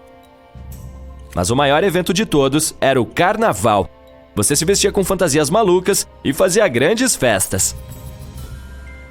E, é claro, havia compras. Você ia ao mercado da cidade, onde os comerciantes e artesãos locais vendiam seus produtos. O dinheiro não era tão regulamentado como é hoje, e cada cidade tinha sua própria moeda com valores que mudavam constantemente. Se você teve a sorte de ir à escola durante o Renascimento, provavelmente era rico. Os nobres eram os que mais aprendiam gramática e aritmética, mas alguns estudavam filosofia, latim e oratória também. Provavelmente não há outro momento na história que tenha causado mais impacto na vida humana do que a Revolução Industrial. Mas o que ela realmente significou? Bem, imagine o seguinte: antes desse período, as pessoas costumavam fazer coisas com as mãos, em suas próprias casas ou em pequenas oficinas. Mas então, alguém teve a brilhante ideia de construir grandes fábricas e usar máquinas acionadas por motores para fabricar produtos em grandes quantidades. O primeiro país a experimentar essa nova maneira de fazer as coisas foi a Inglaterra, mas logo o mundo inteiro a adotou. A Revolução Industrial começou na indústria de tecidos, onde a fabricação de tecidos costumava ser um processo lento. Mas com invenções como a lançadeira transportadora, as coisas ficaram muito mais fáceis. Com todas essas novas máquinas e fábricas, as pessoas precisavam de uma maneira de transportar as matérias-primas para dentro e os produtos acabados para fora. Foi aí que surgiu o transporte. O barco a vapor veio em 1807. Em seguida, alguém teve a brilhante ideia de colocar um motor a vapor em cima de rodas e depois em cima de trilhos. Pronto, a ferrovia nasceu em 1825. Como você pode imaginar, todas essas mudanças tiveram um grande impacto sobre onde as pessoas moravam e como trabalhavam. Talvez você precisasse deixar o campo e se mudar para cidades maiores para encontrar trabalho. Mas as cidades eram geralmente sujas e lotadas, e embora as máquinas tenham facilitado o trabalho em alguns aspectos, o trabalho nas fábricas criou muitos problemas para os trabalhadores. Talvez você não ganhasse muito, e o trabalho muitas vezes era perigoso. Dá uma olhada nisso. Um redemoinho vermelho varre a costa da Austrália e segue em direção à cidade mais próxima. Esse tornado é único não por sua cor, mas pelo que está escondido dentro dele. Estes são grandes tubarões das espécies branca, martelo, tigre e touro. Tubarões! Eles voam dentro do furacão, estalando as mandíbulas e tentando pegar um pedaço de carne. As pessoas que observam esse fenômeno bizarro do lado de fora acham que tem algo em suas bebidas, mas isso é realidade. Um tornado de tubarões pode realmente existir. Ou não? Vamos descobrir! Em 1877, um tornado bastante incomum atingiu uma fazenda no sul da Califórnia. 6 pequenos jacarés de aproximadamente 30 centímetros de comprimento caíram do céu naquele dia. Em 1894, um tornado passou pela Inglaterra e lançou águas-vivas venenosas sobre as pessoas. Há uma versão dizendo que eram girinos e não águas-vivas que caíram no chão. Mas isso ainda parece bastante estranho. Em Kentucky, em 1876, houve uma chuva de humor negro. Não parece engraçado para mim. Pedaços de carne caíram do céu. Os habitantes locais os provaram e disseram que se tratava de carne de carneiro ou de veado. No entanto, mais tarde, os especialistas descobriram que um bando de urubus havia sobrevoado aquela área. As aves não se sentiram bem e regurgitaram seu almoço no ar. Então, presumo, o mesmo aconteceu com os habitantes locais que experimentaram a iguaria. Em 1947, peixes caíram do céu em Marksville, Louisiana. Em 2005, houve uma chuva que conteve milhares de sapos na Sérvia. Em 2010, uma pequena cidade na Austrália foi atingida por uma chuva de peixes. E agora, imagine que todos esses fenômenos estranhos foram causados por uma corporação vilã, onde trabalham gênios do mal. E um deles é você, que então decide criar o cataclismo natural mais incrível da história. Um tornado de tubarões, ou Sharknado. Parece impossível, mas você vai tentar, porque não tem nada melhor para fazer. Então, primeiro, precisamos entender o que é uma tromba d'água. É uma coluna de ar em rotação cheia de nuvens. Esse vórtice ocorre durante uma tempestade, quando o ar quente libera uma grande quantidade de calor, que se torna a energia que move as correntes de ar ascendentes. Esse ar quente e úmido sobe, enquanto o frio e seco desce. A diferença entre as temperaturas preserva a instabilidade e ajuda no desenvolvimento dos tornados. Quando se forma sobre a água, o tornado se torna uma tromba d'água. Ele pode atrair partículas de água do mar, alguns objetos e até peixes, mas tudo depende da força desse vórtice. Você provavelmente já viu quando tornados levantaram carros no ar ou arrancaram telhados de edifícios. Há um vídeo na internet em que um deles levanta vacas no ar, e uma comum pesa cerca de 635 quilos. Em comparação, o grande tubarão branco chega a cerca de 2.000 quilos. Se um tornado pode suspender várias vacas, é capaz de lidar com um tubarão. Mas além do grande branco, há tubarões tigre, cabeças chata e peixes martelo. Todos pesam menos. Portanto, não há dúvida de que um tornado também poderia tirá-los do chão. Ok, agora podemos presumir que isso está no hall das possibilidades. A próxima etapa é criar um tornado real. Para tanto, é preciso aquecer o ar e fazê-lo girar. O ar frio começará a descer e haverá um redemoinho. Um engenheiro do Canadá chamado Lois construiu dispositivos que criavam tornados e fez vários protótipos antes de montar um motor de vórtice real. Segundo ele, qualquer pessoa pode fazer isso. Entretanto, esses vórtices eram pequenos. Seu dispositivo criava jatos finos de ar que giravam e produziam mini-tornados, que depois se dissipavam rapidamente devido aos ventos fortes. Lois começou a desenvolver essa ideia para obter uma nova fonte de eletricidade, mas precisava criar um vórtice gigante que fosse para o céu para abastecer várias casas. Ele não tinha recursos financeiros e oportunidades suficientes para isso, mas o seu local de trabalho tem dinheiro suficiente para tanto. Então, você usa o conceito do motor de vórtice e investe vários milhões de dólares. Constrói várias turbinas grandes que direcionam o ar para um ponto e o aquecem com a ajuda de um gerador potente. Para dar ao seu tornado mais poder destrutivo, você eletrifica a atmosfera e pode controlar o tornado e mudar sua direção usando um painel de controle especial. Seu pequeno cientista louco e malvado. Então, você chega à costa da Austrália, onde há muitos tubarões de diferentes espécies. Para forçá-los a se reunirem em um só lugar, é preciso jogar várias toneladas de carne picada na água perto da costa. É bom alertar para não fazer isso com as mãos. Os tubarões vão imediatamente para lá assim que sentem o cheiro da comida. Mas há um problema. Esses animais sentem as mudanças no clima e não se aproximam do centro da tempestade. Portanto, para fazer com que eles se arrisquem, é necessário deixá-los com raiva e fome suficientes. É isso aí, Dr. Doofenshmirtz. Você gasta milhões de dólares para organizar a pesca em larga escala.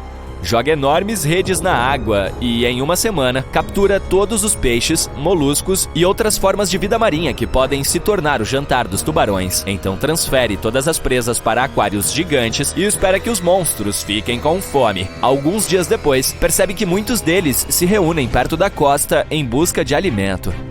Em seguida, compra algumas toneladas de carne moída em vários açougues, coloca tudo em um grande container e o levanta com a ajuda de um helicóptero.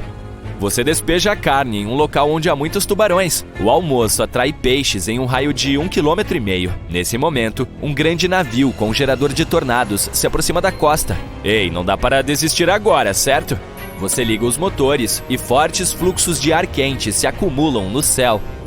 A eletricidade pisca e a condensação gera chuva. Um poderoso vórtice começa a se formar no céu.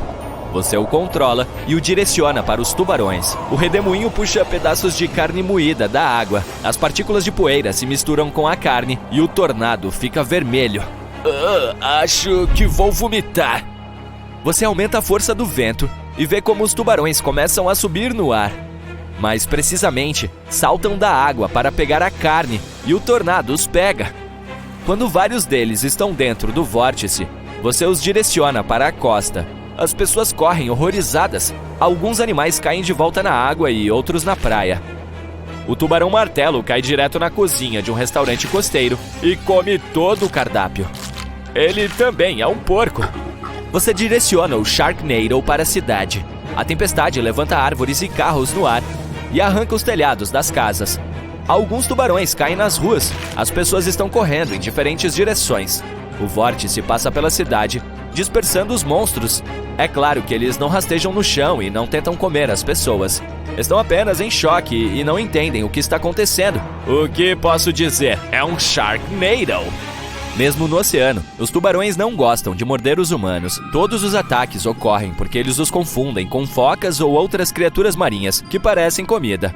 Além disso, podem nadar até os humanos por curiosidade.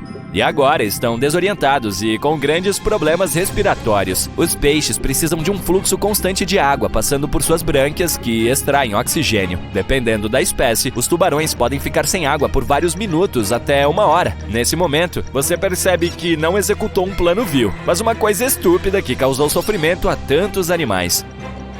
Agora precisa consertar tudo. E tem vários helicópteros que podem transportar os peixes de volta para o oceano, mas eles estão se contorcendo e estalando as mandíbulas de medo. Portanto, para acalmá-los, você usa dardos com sedativos. Em seguida, ajuda os socorristas a prender os animais aos helicópteros e levantá-los no ar. E tem que tirar um peixe de um apartamento no 7º andar. Outro estava caído no parque. Um tubarão-martelo causou um grande congestionamento na estrada. E esse tubarão-tigre caiu em um caminhão de bombeiros. Felizmente, todos têm pele resistente e músculos fortes que os protegem de danos. Você recolhe todos e os leva de volta ao oceano. Ninguém e nada foi ferido, exceto por uma coisa: sua reputação. Você fracassou em seu plano vilanesco e precisa desenvolver algo novo. Desta vez, criará algo que realmente irá aterrorizar as pessoas. Vai inventar um canal do YouTube com nada além de anúncios. Final alternativo: você inventará uma mega inundação de aranhas. Eca! Imagine um mundo onde, em vez de água, os oceanos são feitos de metano. Sim, é isso mesmo. Em vez de nadar em H2O, você estaria remando em CH4. É como se fosse a versão da mãe natureza de uma bebida com gás. Esses oceanos existem de fato em uma das luas de Saturno, chamada Titã. De fato, o metano e o etano em Titã desempenham um papel semelhante ao da água na Terra. Eles circulam pela atmosfera e formam nuvens que acabam chovendo na superfície. Eles foram descobertos pela sonda espacial Cassini-Huygens. E, aparentemente, todas as reservas de petróleo do nosso planeta poderiam caber em uma das poças de Titã. Até mesmo as dunas de areia do deserto de Titã têm mais elementos orgânicos do que todas as reservas de carvão da Terra. Quem diria que Titã é o lugar para ir se você estiver precisando de combustível para o seu carro? Agora, obviamente, há algumas coisas que diferenciam os lagos de metano dos nossos lagos de água. Primeiro, a temperatura em Titã é de cerca de menos 180 graus Celsius.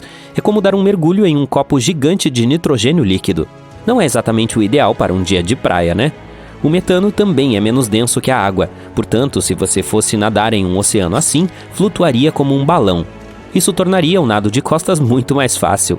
Em seguida, embora as ondas de água possam ser muito majestosas, infelizmente não podemos surfar em nenhuma delas em Titã. A Cassini não detectou nenhuma onda grande lá. Talvez isso se deva aos ventos sazonais fracos ou ao fato de que alguns dos lagos são muito menores do que os lagos da Terra. Mas não sabemos ao certo. Além disso, sei o que você está pensando. Se os oceanos são feitos de metano, é possível incendiá-los? Tecnicamente, sim. O metano é um gás altamente inflamável. Portanto, se você acendesse um fósforo em um oceano de metano, obteria uma chama impressionante, mas perigosa.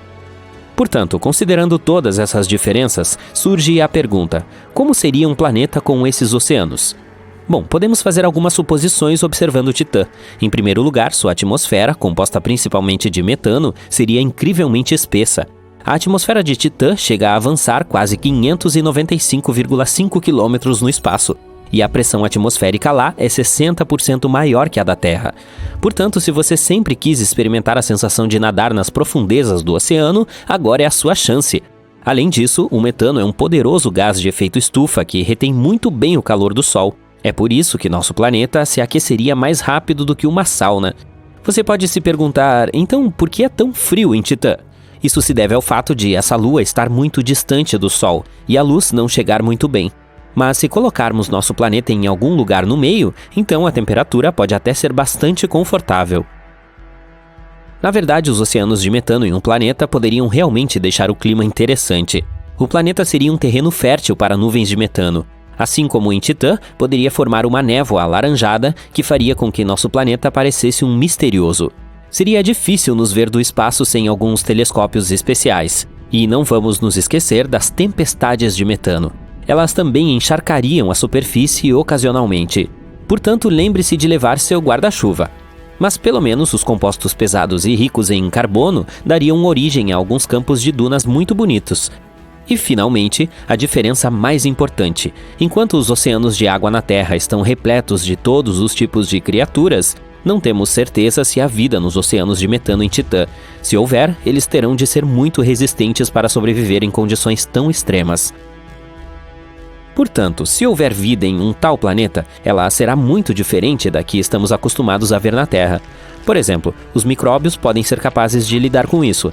Essas criaturas minúsculas e resistentes podem sobreviver em uma ampla gama de ambientes, incluindo os extremos. Portanto, é possível que haja vida microbiana nos oceanos de metano. E quanto a nós e aos animais?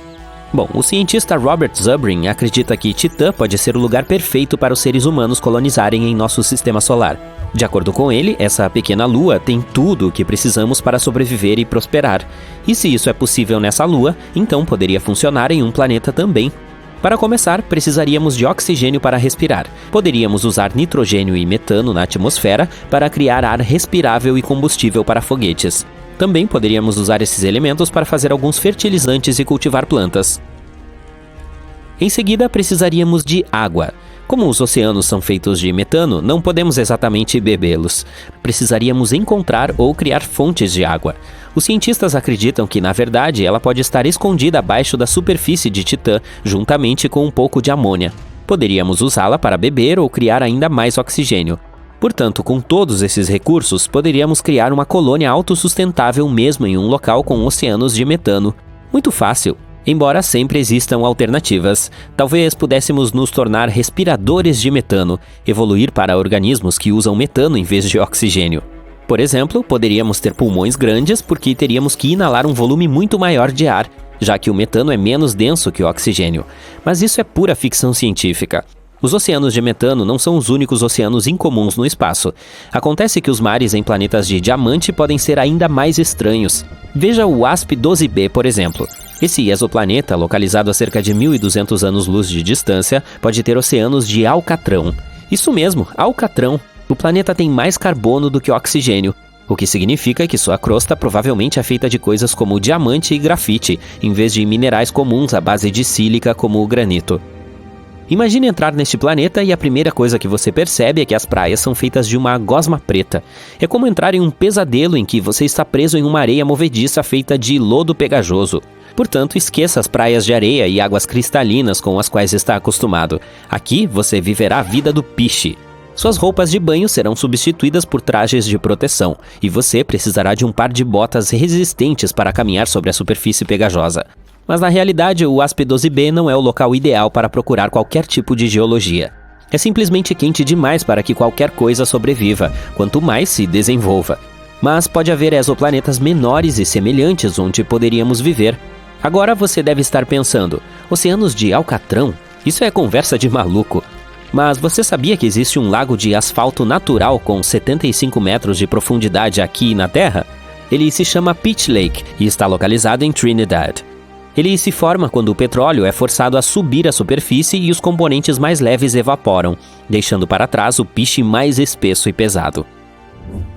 E adivinhe só, esse lago é o lar de um próspero ecossistema de micróbios. Portanto, se você quiser viver em um planeta assim, pelo menos não estará sozinho. Você terá a companhia de bactérias, fungos que adoram se alimentar do carbono encontrado no asfalto e árqueas que vivem do metano. E finalmente existem oceanos de rocha derretida. É isso mesmo. Imagine um mundo onde o chão é lava não é apenas uma brincadeira, mas uma realidade. Bem-vindo a 55 Cancrier, um planeta tão quente que todo o hemisfério voltado para sua estrela está coberto de magma. É como uma cena saída de uma capa de álbum de heavy metal. Mas não se preocupe, o outro lado do planeta é um pouco mais frio, então você pode pelo menos sair da lava e recuperar o fôlego. Se estiver se sentindo aventureiro, você sempre pode dar um pulo até Korat 7b. Outra super terra onde o oceano de lava é igualmente escaldante. Mas dessa vez, o lado noturno também não oferece muito descanso. Ainda há erupções vulcânicas constantes, como uma espécie de show de fogos de artifício. Os cientistas estão coçando a cabeça tentando explicar por que esses planetas são tão quentes e por que ainda não esfriaram. Talvez eles sejam muito bons em reter o calor, ou talvez tenham um temperamento ruim. De qualquer forma, provavelmente é melhor ficar brincando de o chão é lava em terra firme e deixar os planetas de lava de verdade para outra pessoa. Toda essa diversidade de oceanos nos mostra que o universo está sempre cheio de surpresas. Ele nunca deixa de nos surpreender com sua criatividade. Embora esses oceanos não sejam adequados para a exploração humana ainda, eles desafiam nossa compreensão do que poderia existir além do nosso mundo. Portanto, vamos continuar explorando. Vamos supor que a humanidade esteja enfrentando uma grande ameaça do espaço sideral. E imagine que um polvo gigante comedor de planetas venha ao nosso sistema solar para comer Vênus, Marte, Terra, Júpiter e outros, exceto Saturno. Portanto, as pessoas decidem se mudar para o gigante de anéis gigantes. Felizmente, Elas já dispõem de tecnologias interessantes que lhes permitem fazer essas viagens. Então, rapidamente, entramos em naves gigantes, decolamos e voamos para lá. A vida no próprio planeta é impossível porque ele não tem solo firme. Não será possível aterrissar lá. Saturno é uma bola de gás gigante, 9 vezes maior que a Terra. Para comparar seus tamanhos, observe uma moeda de 5 centavos e uma bola de beisebol. E a atmosfera do planeta consiste principalmente de hidrogênio e hélio. Portanto, se a nave começar a aterrissar, nunca chegará a um solo firme, e quanto mais baixo ela for, maior será a pressão que sofrerá. Por fim, será esmagada. Assim, só temos uma opção: os anéis de Saturno.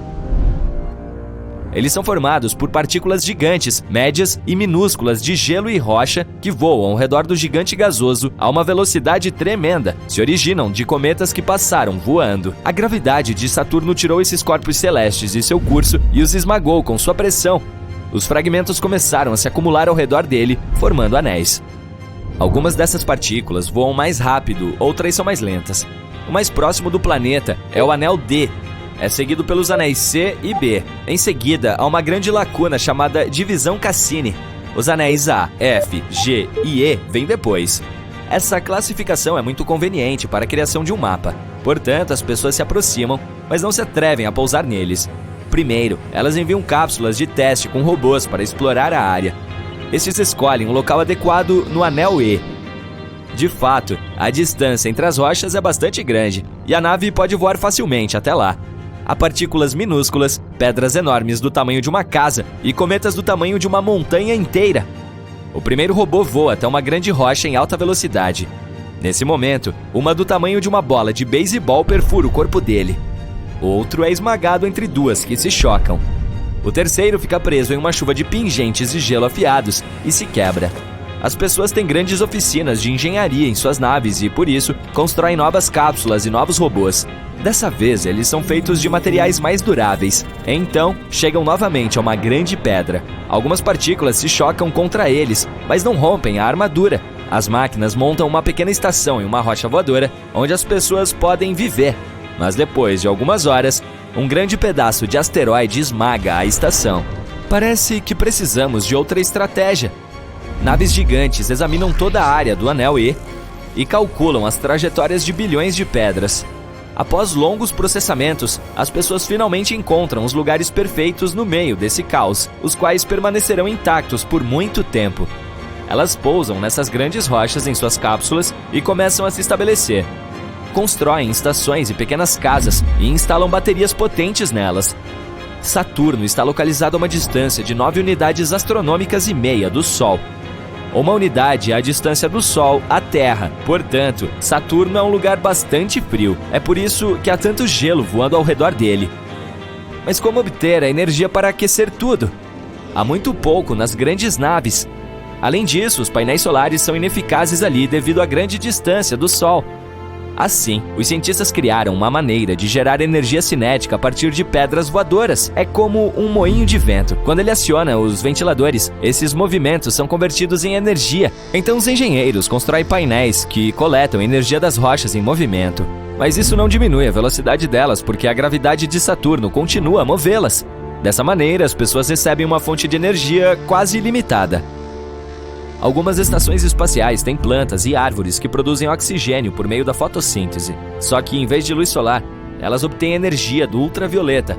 Em seguida, as pessoas enchem grandes tanques com oxigênio e os levam para suas casas. E começam a ocupar os anéis adjacentes. Não é necessário usar muito combustível para ir de um lugar a outro. É possível pousar em uma rocha, calcular a rota e esperar que ela leve até o ponto necessário. Depois, é só ir para outra e assim por diante até chegar ao destino. Cada vez mais gente deixa suas naves e se muda para os anéis. Parece que a vida está melhorando, mas então começam os problemas psicológicos. O movimento constante no vácuo do espaço leva todos à loucura. Imagine viver em um carrossel que nunca para. Não dá para ir até a loja quando quiser porque ela sempre voa para longe. Ninguém pode sair para caminhar mesmo com traje espacial, porque é uma chance de se deparar com uma pedra voando em alta velocidade. Não se pode planejar nada porque, a qualquer momento, os planos podem ser arruinados por um pedaço gigante de gelo. Os computadores também não ajudam. Eles não conseguem calcular as trajetórias de todos os corpos espaciais. As rochas tendem a se quebrar e se dividir em centenas de outras menores. Além disso, novos cometas passam voando e também se tornam parte dos anéis. Tudo isso gera incerteza e causa uma sensação de ansiedade. Sem contar que é escuro, frio e muito solitário nos anéis. Pense em construir uma base em um objeto espacial, mas seu melhor amigo aterrissa em outro, a alguns quilômetros de distância. Então, um pingente de gelo gigante se choca contra a rocha dele e aumenta a velocidade. E alguns dias depois, seu amigo está muito longe. E é algo que acontece o tempo todo. A única maneira de mudar sua vida é se estabelecer em uma das luas de Saturno. O planeta tem 83 delas. Já foram confirmadas e nomeadas 63. Faltam outras 20 ainda. Todas são como mundos diferentes. Algumas podem ser habitáveis, e a melhor candidata entre elas é Titã. Pode haver água nela, e sua pressão atmosférica é apenas 1,5 vezes maior que a da Terra. A atmosfera é composta de nitrogênio e um pouco de metano, formando uma névoa de carbono nas camadas superiores de Titã. Por esse motivo, não podemos estudar essa lua a partir daqui. Mas o mais legal é que ela voa fora dos anéis de Saturno. Isso significa que seria possível levar uma vida tranquila lá. Há também o satélite Phoebe, coberto de crateras como a nossa Lua. Esse corpo celeste gigante se parece mais com um meteorito gigantesco. As pessoas têm muitas opções de onde começar uma nova vida. Durante algumas centenas de anos passados em naves perto de Saturno, a humanidade aprenderia tudo sobre seus satélites. Mas por que os humanos tentaram viver nos anéis? Por que não aterrissaram em uma das luas desde o início? Porque, assim, este vídeo seria menos divertido e muito mais curto. Mas e se tivéssemos nascido inicialmente dentro dos anéis de Saturno? Digamos que um meteorito enorme com água congelada tenha sido capturado pela gravidade do planeta. Havia as formas de vida mais simples dentro do gelo, que começaram a se desenvolver. Imagine que a grande rocha conseguiu permanecer intocada por centenas de milhões de anos. E durante esse tempo, surgiram os seres humanos. Mas é claro que lá eles seriam muito diferentes. Em primeiro lugar, não experimentariam forças gravitacionais. Isso os tornaria mais altos, porém mais fracos. A pele seria pálida devido à falta de luz, mas muito resistente graças às baixas temperaturas. E também áspera por causa das partículas de gelo e grãos de areia voando no espaço. Com essa armadura biológica, sem gravidade, eles pulariam de uma rocha para outra em busca de comida e água. E a propósito, esse seria o principal problema. Como as pessoas sobreviveriam sem oxigênio no vácuo do espaço? Onde conseguiriam alimento? Os anéis de Saturno são um lugar bastante perigoso e sem vida. Se nem mesmo as formas mais simples de vida existem lá, como se originaria uma tão complexa como a humana? Portanto, mesmo em teoria, o surgimento da humanidade seria impossível lá. Considere o planeta interestelar, o andarilho cósmico que ninguém quer levar para casa. Basicamente, um planeta interestelar é um planeta que foi ejetado de seu próprio sistema estelar e agora está flutuando sem rumo pelo espaço como algo solitário no cosmo. Esses planetas não são apenas uma teoria. Os cientistas realmente detectaram alguns em nossa galáxia. Na verdade, as estimativas sugerem que pode haver muitos desses nômades cósmicos flutuando pela Via Láctea. E eles não são apenas mundos pequenos e rochosos como a Terra. Alguns deles são, na verdade, gigantes gasosos enormes, muitas vezes maiores que Júpiter. Esses gigantes poderiam ter suas próprias luas e até mesmo seus próprios mini-sistemas orbitando ao seu redor. Por exemplo, um dos mais famosos planetas interestelares que conhecemos tem um nome complicado. Aqui, leia você mesmo.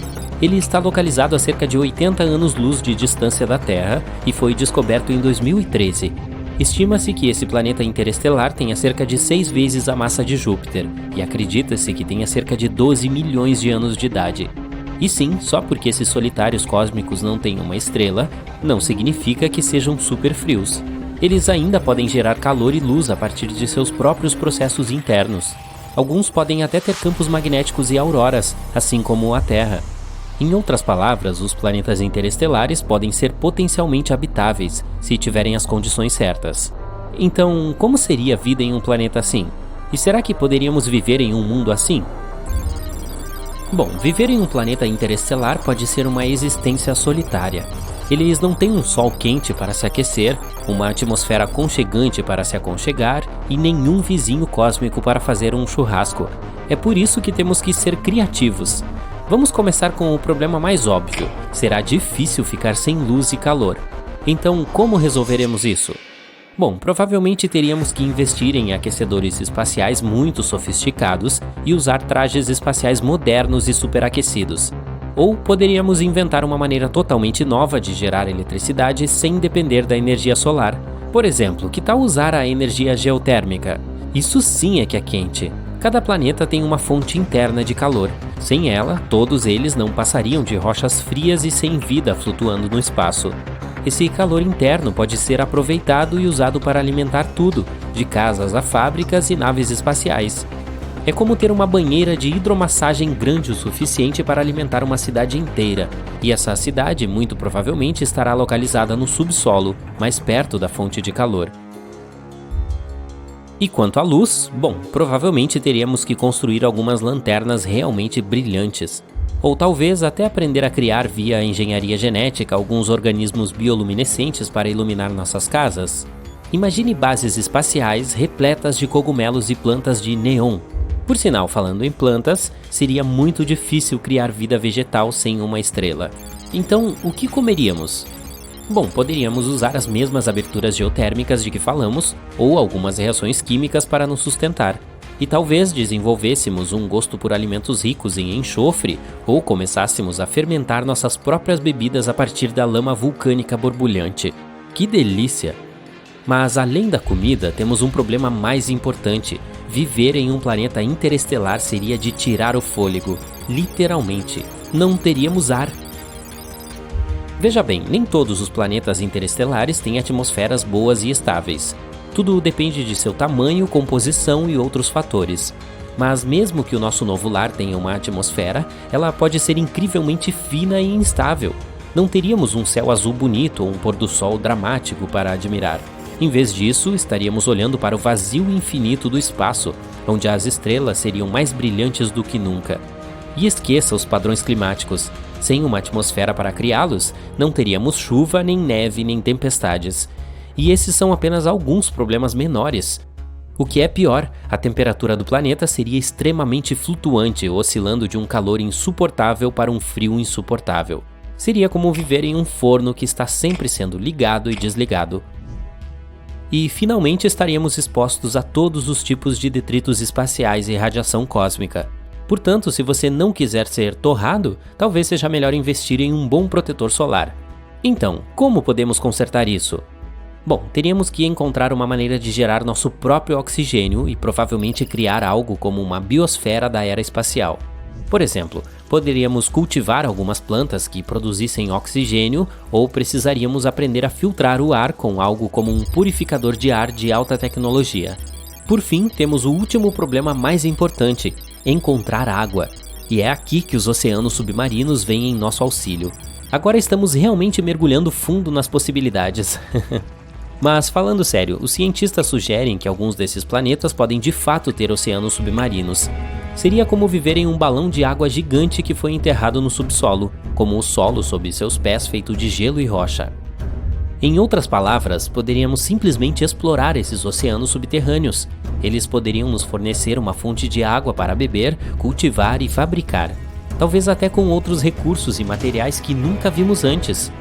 E, por sinal, quem sabe que tipos de criaturas estranhas podem estar à espreita nesses mares subterrâneos. Mas não se preocupe, mesmo que não tenhamos nenhum oásis subterrâneo, também existem outras opções. Poderíamos obter água de cometas, mineração de gelo e até mesmo da atmosfera, aquela que acabamos de criar antes. Por fim, precisamos encontrar e extrair alguns recursos para construir nossas casas e outras coisas. E um planeta interestelar pode não ter os mesmos tipos de recursos que um planeta que orbita uma estrela. É como tentar encontrar alguns tesouros em um deserto. Não é exatamente uma coisa certa. Talvez tenhamos que contar com recursos de asteroides próximos e coisas do gênero. E se quisermos extrair recursos do próprio planeta, talvez precisemos perfurar quilômetros de gelo e rocha. Mas se você estiver disposto a encarar o desafio, sempre há uma chance de ficar rico em um planeta interestelar. E quem sabe, talvez você descubra novos recursos que sejam ainda mais valiosos do que ouro ou diamantes. Excelente, parece que resolvemos os problemas mais importantes. Pode haver outras pequenas dificuldades. Por exemplo, também teríamos que lidar com dias e noites muito longos, dependendo da velocidade de rotação do nosso planeta. E não teríamos um ciclo normal e regular de dia e noite. A rotação do nosso planeta poderia ser extremamente imprevisível. Talvez tivéssemos noites que duram semanas seguidas por dias que duram vários dias, o que poderia realmente bagunçar nossos horários de sono. Talvez tivéssemos que desenvolver um café bem forte para nos manter acordados durante essas noites longas e escuras. Mas, hipoteticamente, podemos nos adaptar a todas essas coisas e superar todos os desafios. E agora, finalmente, bem-vindo ao planeta interestelar, onde o Sol nunca nasce, mas as aventuras nunca terminam. Graças à nossa tecnologia avançada, conseguimos criar um ambiente confortável e habitável nesse mundo antes árido. O céu acima de nós agora tem um lindo tom de azul, repleto de nuvens brancas e fofas, e ocasionalmente um bando de criaturas voadoras. Não faça perguntas difíceis.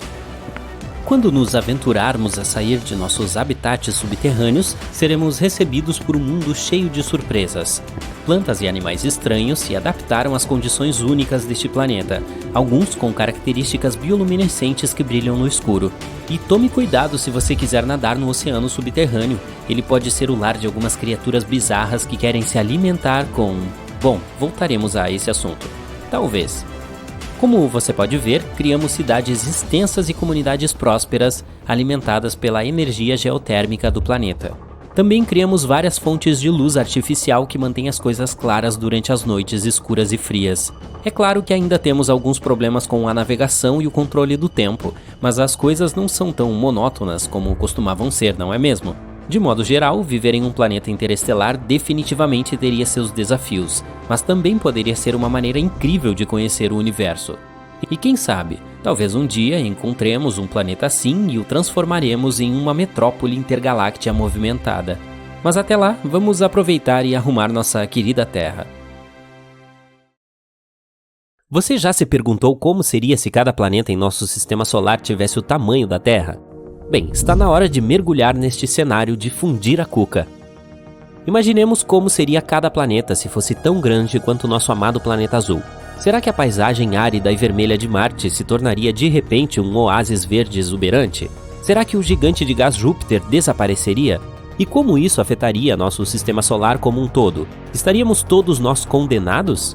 Apertem os cintos e vamos descobrir. O primeiro planeta em nossa lista é Mercúrio, o menor do nosso sistema solar. Mas agora esqueça o Mercúrio com tamanho tipo Lua. Ao invés disso, imagine-se na superfície de um inferno superdinâmico e incandescente.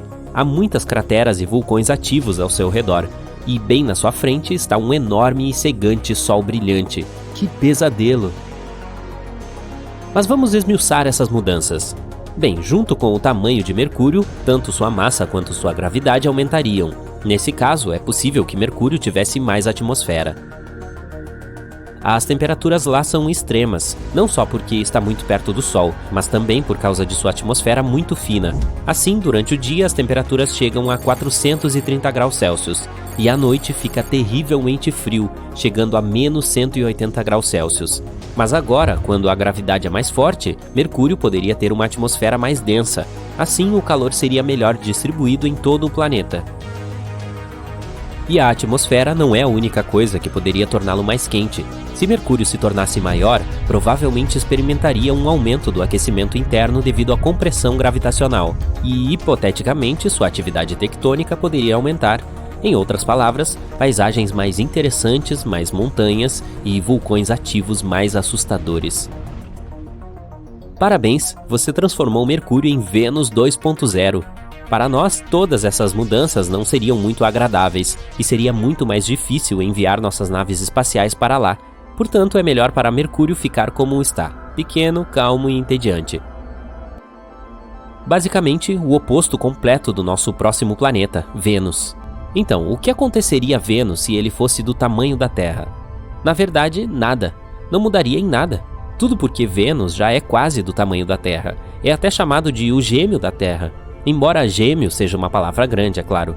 Na realidade, não poderíamos ser mais diferentes.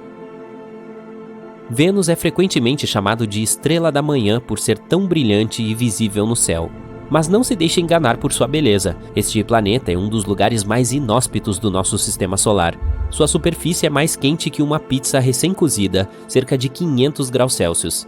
E ele está coberto de nuvens grossas de ácido sulfúrico que dissolveriam qualquer humano que tentasse visitá-lo. Portanto, infelizmente, você não estará planejando nenhuma viagem para lá tão cedo. Agora vamos passar para um planeta que, ao contrário de Vênus, pode potencialmente se tornar um novo lar para nós, Marte. Imagine-se de pé na superfície marciana, observando o pôr do sol azul e respirando uma brisa refrescante. Sim, você leu isso direito, ar. Além disso, você poderia estar rodeado de plantas, animais e basicamente se sentir como se estivesse na Terra. Mas como isso é possível? Marte maior teria um campo magnético e uma gravidade mais fortes. Isto o levaria a uma atmosfera mais rica e mais densa. Teria provavelmente uma gama mais ampla de gases, incluindo o oxigênio. Isso não seria legal? Além disso, uma atmosfera mais densa poderia distribuir calor por todo o planeta. Assim, Marte poderia se tornar muito mais quente e aconchegante. E aí vem a mudança mais importante: água líquida.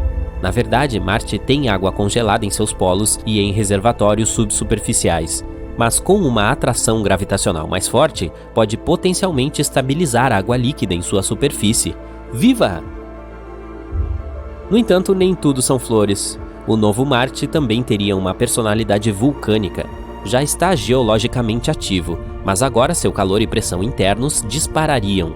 Isso significa erupções vulcânicas mais frequentes e mais fortes. Imagine como seria emocionante presenciar tais erupções em outro planeta, se você conseguir escapar das consequências. Em geral, o planeta poderia se tornar mais verde e mais luxuoso, mas não mais seguro, embora ainda seria lindo vê-lo. Mas é hora de passar para os gigantes do nosso sistema solar. E se antes estávamos ampliando os planetas, agora é hora de apertá-los com muita força. Se Júpiter se tornasse 11 vezes menor, cara, que desastre isso seria. A primeira coisa que notaríamos seria uma mudança na gravidade, e eu digo nós notaríamos porque agora não teríamos outra escolha a não ser mudar para algum lugar. Júpiter experimenta de 30 a 100 colisões com grandes asteroides por ano, tudo por causa de sua gravidade mais forte, que atrai todos e nos protege. Mas agora nosso grande irmão protetor se transformou em um bebê pequeno. Diga oi a um bando de asteroides. Ah, e diga adeus a Júpiter. Este planeta é conhecido por sua atmosfera espessa e cheia de redemoinhos. Mas com uma atração gravitacional mais fraca, Júpiter provavelmente teria dificuldade para se agarrar a ela. Assim, com o tempo, ela escaparia lentamente para o espaço, deixando para trás uma atmosfera fina, composta principalmente de nitrogênio e oxigênio. Também teríamos que nos despedir da aparência icônica de outro gigante, Saturno. A diferença mais perceptível seria o desaparecimento de seus famosos anéis. Compostos de pequenas partículas de gelo e rocha, os anéis são uma característica única de Saturno. Mas com a gravidade da Terra, eles ou cairiam no planeta ou se espalhariam pelo espaço. Que chatice, não? Saturno também é um gigante de gás, assim como Júpiter. Sua atmosfera é composta principalmente de hidrogênio e hélio, mas se fosse do tamanho da Terra, seus gases seriam comprimidos devido ao aumento da gravidade, o que o tornaria muito mais denso. Isso significa que o tamanho e a forma geral de Saturno mudariam. Teoricamente, se apertarmos duramente Saturno, ele pode potencialmente se tornar uma anã marrom. É um tipo de estrela fracassada que não tem a massa necessária para sustentar a fusão nuclear, mas que emite calor e luz. Então, Saturno poderia deixar de ser um planeta por completo. O clima também teria provavelmente mudado. Todas as suas tempestades loucas, como a famosa tempestade hexagonal em seu polo norte, se tornariam mais calmas e enfraqueceriam. O próximo gigante é o Urano. Vamos tentar comprimir este pobre sujeito.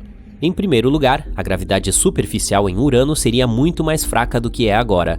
Sua atmosfera também poderia mudar. Se Urano fosse menor, poderia ter uma atmosfera mais fina e gases diferentes ao mesmo tempo. Este planeta é bastante frio, com uma temperatura média de menos 200 graus Celsius. Mas se fosse do tamanho da Terra, ele poderia realmente aquecer um pouco devido à sua reduzida relação volume-área superficial. Mas não fique muito animado, ainda seria muito mais frio do que os pontos mais frios da Terra. Como você pode ver, os gigantes de gás não passam facilmente por todo este encolhimento, exceto talvez um deles. Surpreendentemente, o pequeno Netuno se tornaria muito mais amigável. Para começar, provavelmente se tornaria um planeta rochoso com uma atmosfera minúscula. Isso significa não mais um gigante do gás, mas sim um planeta que é mais fácil para os humanos e as criaturas humanas viverem e se moverem. E por falar em movimento, devido ao tamanho menor, a gravidade neste novo Netuno seria quase igual à da Terra, tornando muito mais fácil andar e pular por lá. Chega de flutuar para o espaço. Bem, a atmosfera do Netuno original é tão espessa que você mal pode ver sua mão na frente do seu rosto, e a pressão superficial é cerca de 100 vezes superior à da atmosfera da Terra. Mas nosso novo Netuno seria muito diferente, com uma atmosfera muito mais fina e menos densa. Teria ainda algum metano, água e amônia dentro, mas não tanto quanto antes. Finalmente, a temperatura. O atual Netuno está congelando com uma temperatura média de cerca de menos 220 graus Celsius. Mas se fosse do mesmo tamanho da Terra, provavelmente seria muito mais quente, assim como Urano. Ah, assim é melhor. E é isso que temos por hoje para mudanças nos planetas. Mas o que aconteceria com todo o Sistema Solar se tornássemos todos os planetas tão pequenos? É difícil prever, mas é claro que sua gravidade e órbitas poderiam mudar muito.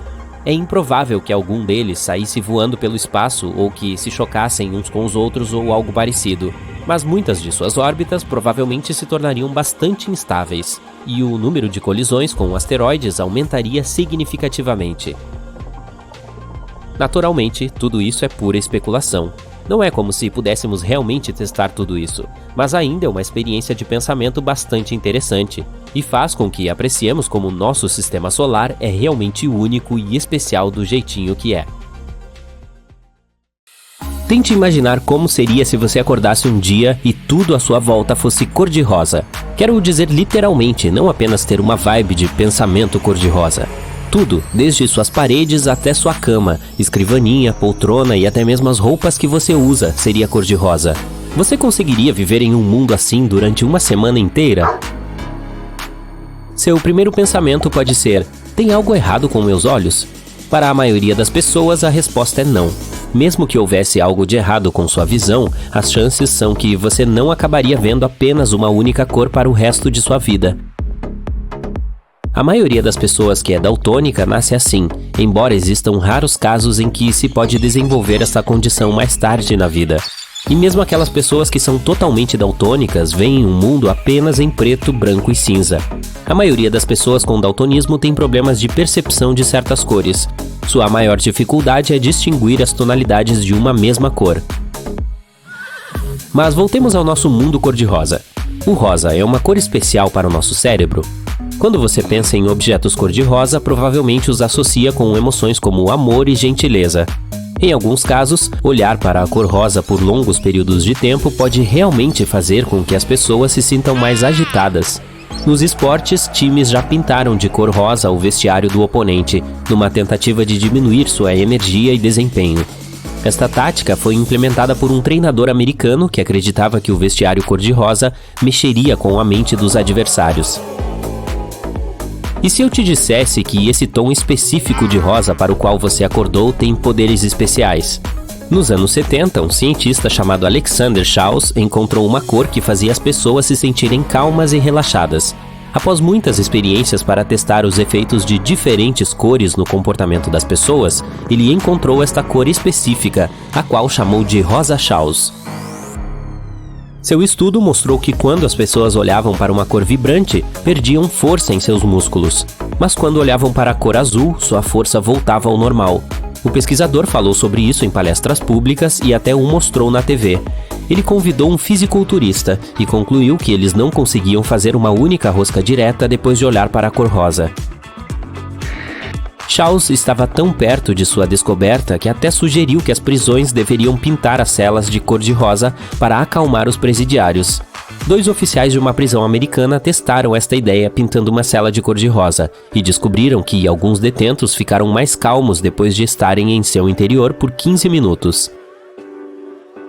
De qualquer forma, a pesquisa original de Shaws não foi comprovada pelos estudos que se seguiram, mas isso não significa que você não possa testá-la por si mesmo. Não há como dizer como seu cérebro pode reagir a viver em um mundo rosa por um dia, uma semana ou mesmo um mês inteiro. Tudo isso tem a ver com sua experiência anterior com tal cor. Se for uma experiência feliz, você poderia realmente gostar de viver em um ambiente rosa. Entretanto, pode ser difícil para seus olhos depois de um certo ponto. Mas não podemos dizer que as cores com as quais nos cercamos não nos afetam. Carl Jung, um famoso psicanalista suíço, desenvolveu uma teoria da psicologia das cores, também conhecida como teoria junguiana das cores. Ele acreditava que cada cor significava algo diferente em algum lugar da nossa mente e tinha o poder de revelar pensamentos mais profundos. Ele pensou que as cores poderiam ser usadas para compreender os pensamentos e sentimentos mais íntimos de um indivíduo. Por exemplo, ele considerou o azul como sendo formal e preciso, enquanto o verde fazia as pessoas se sentirem relaxadas e pacientes. Enquanto olhavam para a cor amarela, as pessoas se tornavam mais sociáveis. E se você gostava da cor vermelha, isso significava que era competitivo e de forte arbítrio. O rosa não é a única cor que as pessoas estudaram para ver seus efeitos sobre o cérebro. Tomemos o verde, por exemplo. Você se sentiria melhor vivendo em um mundo verde? Bem, olhar para esta cor pode realmente ajudá-lo a se concentrar melhor. Estudos têm mostrado que as pessoas que fazem pequenas pausas para ver fotos de coisas verdes, como árvores ou grama, se concentram melhor em tarefas enfadonhas e cometem menos erros. Isto porque o verde é uma cor reconfortante que é fácil para nossos olhos e cérebro verem. Quero dizer, é a cor que muitas vezes encontramos na natureza, por isso não é de se admirar que a maioria de nós a ache relaxante. Quando se trata de vermelho e laranja, devemos usá-los com moderação. Portanto, nada de casa laranja para mim, obrigado. Estas cores podem fazer você se sentir mais energizado e ativo, mas o excesso pode ser ruim. Os pesquisadores concluíram que estar rodeado de vermelho ou laranja por longos períodos de tempo pode nos deixar irritadiços. Não esqueçamos o azul. Ele pode fazer você se sentir calmo e descansado, mas também pode fazer você se sentir sombrio, especialmente com as tonalidades mais escuras. Acordar em um mundo azul podia vir com seu próprio conjunto de problemas, dependendo da tonalidade. Depois há o problema com a luz azul, que é emitida pelas telas. Às vezes pode ser ruim para seu sono, pois pode enganar seu cérebro fazendo-o pensar que ainda é dia. Isso pode dificultar para o seu corpo produzir os hormônios necessários para adormecer nas horas certas. Para evitar estes problemas, é uma boa ideia evitar telas de luz azul por pelo menos 1 hora antes de dormir. E quanto aos nossos olhos? Olhar para a mesma cor por períodos mais longos de tempo é bom para nós? Na verdade, não. Se você olhar para uma cor por muito tempo para começar, isso pode mudar a maneira como vê outras cores. Antigamente, as pessoas usavam antigas telas de computador que apresentavam mais tonalidades de verde. Como eram muito expostas a esta cor durante um dia normal de trabalho, acabavam vendo tudo com uma tonalidade roxa por um tempo depois de pararem de usar o computador. A explicação é simples. A parte do olho responsável por ver o verde se cansava e era compensada por outras partes do olho que estavam mais descansadas, as responsáveis pelas tonalidades vermelha e azul. O que se obtém quando se combina o vermelho com o azul? É isso mesmo, roxo. Hoje em dia, a maioria das pessoas usa telas de computador que são brancas com letras pretas. Portanto, este problema não acontece tanto assim. Esta mudança na nossa visão também é explicada pelo efeito McCulloch, um fenômeno que acontece quando as pessoas percebem uma mudança na cor de um objeto depois de observá-lo por um longo período de tempo. Em 1965, Celeste McCulloch descobriu que se você olhasse para faixas coloridas por muito tempo, isso poderia afetar a forma como você via as coisas durante meses. Sua experiência teve pessoas olhando para listras coloridas, depois para listras pretas e brancas. Se você fizer isso por tempo suficiente, acabará vendo também as linhas monocromáticas em cores. Assim como um flash de câmera pode tornar sua visão um pouco borrada, este efeito pode durar muito tempo se você olhar as listras por tempo demais. A cor para a qual você olha faz alguma diferença na sua visão? Bem, na verdade não. Não há evidências que sugiram que uma determinada cor possa desencadear o efeito McCullough. É mais causado por uma combinação de fatores, como mudanças na maneira como o cérebro processa a informação visual, fadiga dos músculos oculares e mudanças na maneira como a retina do olho responde à luz. E quanto à luz? A exposição a um pouco de luz solar é importante para nosso bem-estar, mas você certamente já ouviu esta desde pequeno: não olhe diretamente para o sol. Há realmente alguma evidência de que isso afete nossos olhos ou isso é apenas mais um mito? Acontece que é realmente perigoso. Quando você olha diretamente para o sol por um longo período, a luz ultravioleta entra em seus olhos. Em seguida, ela atravessa a lente interna da retina e alcança a parte de trás do olho. Quando este tecido sensível à luz é exposto aos raios ultravioleta, ele pode ser danificado. Você acabará vendo manchas por mais do que apenas alguns segundos, ou até mesmo terá danos permanentes à visão. Este processo pode acontecer rapidamente, mesmo em apenas alguns segundos de observação direta do sol.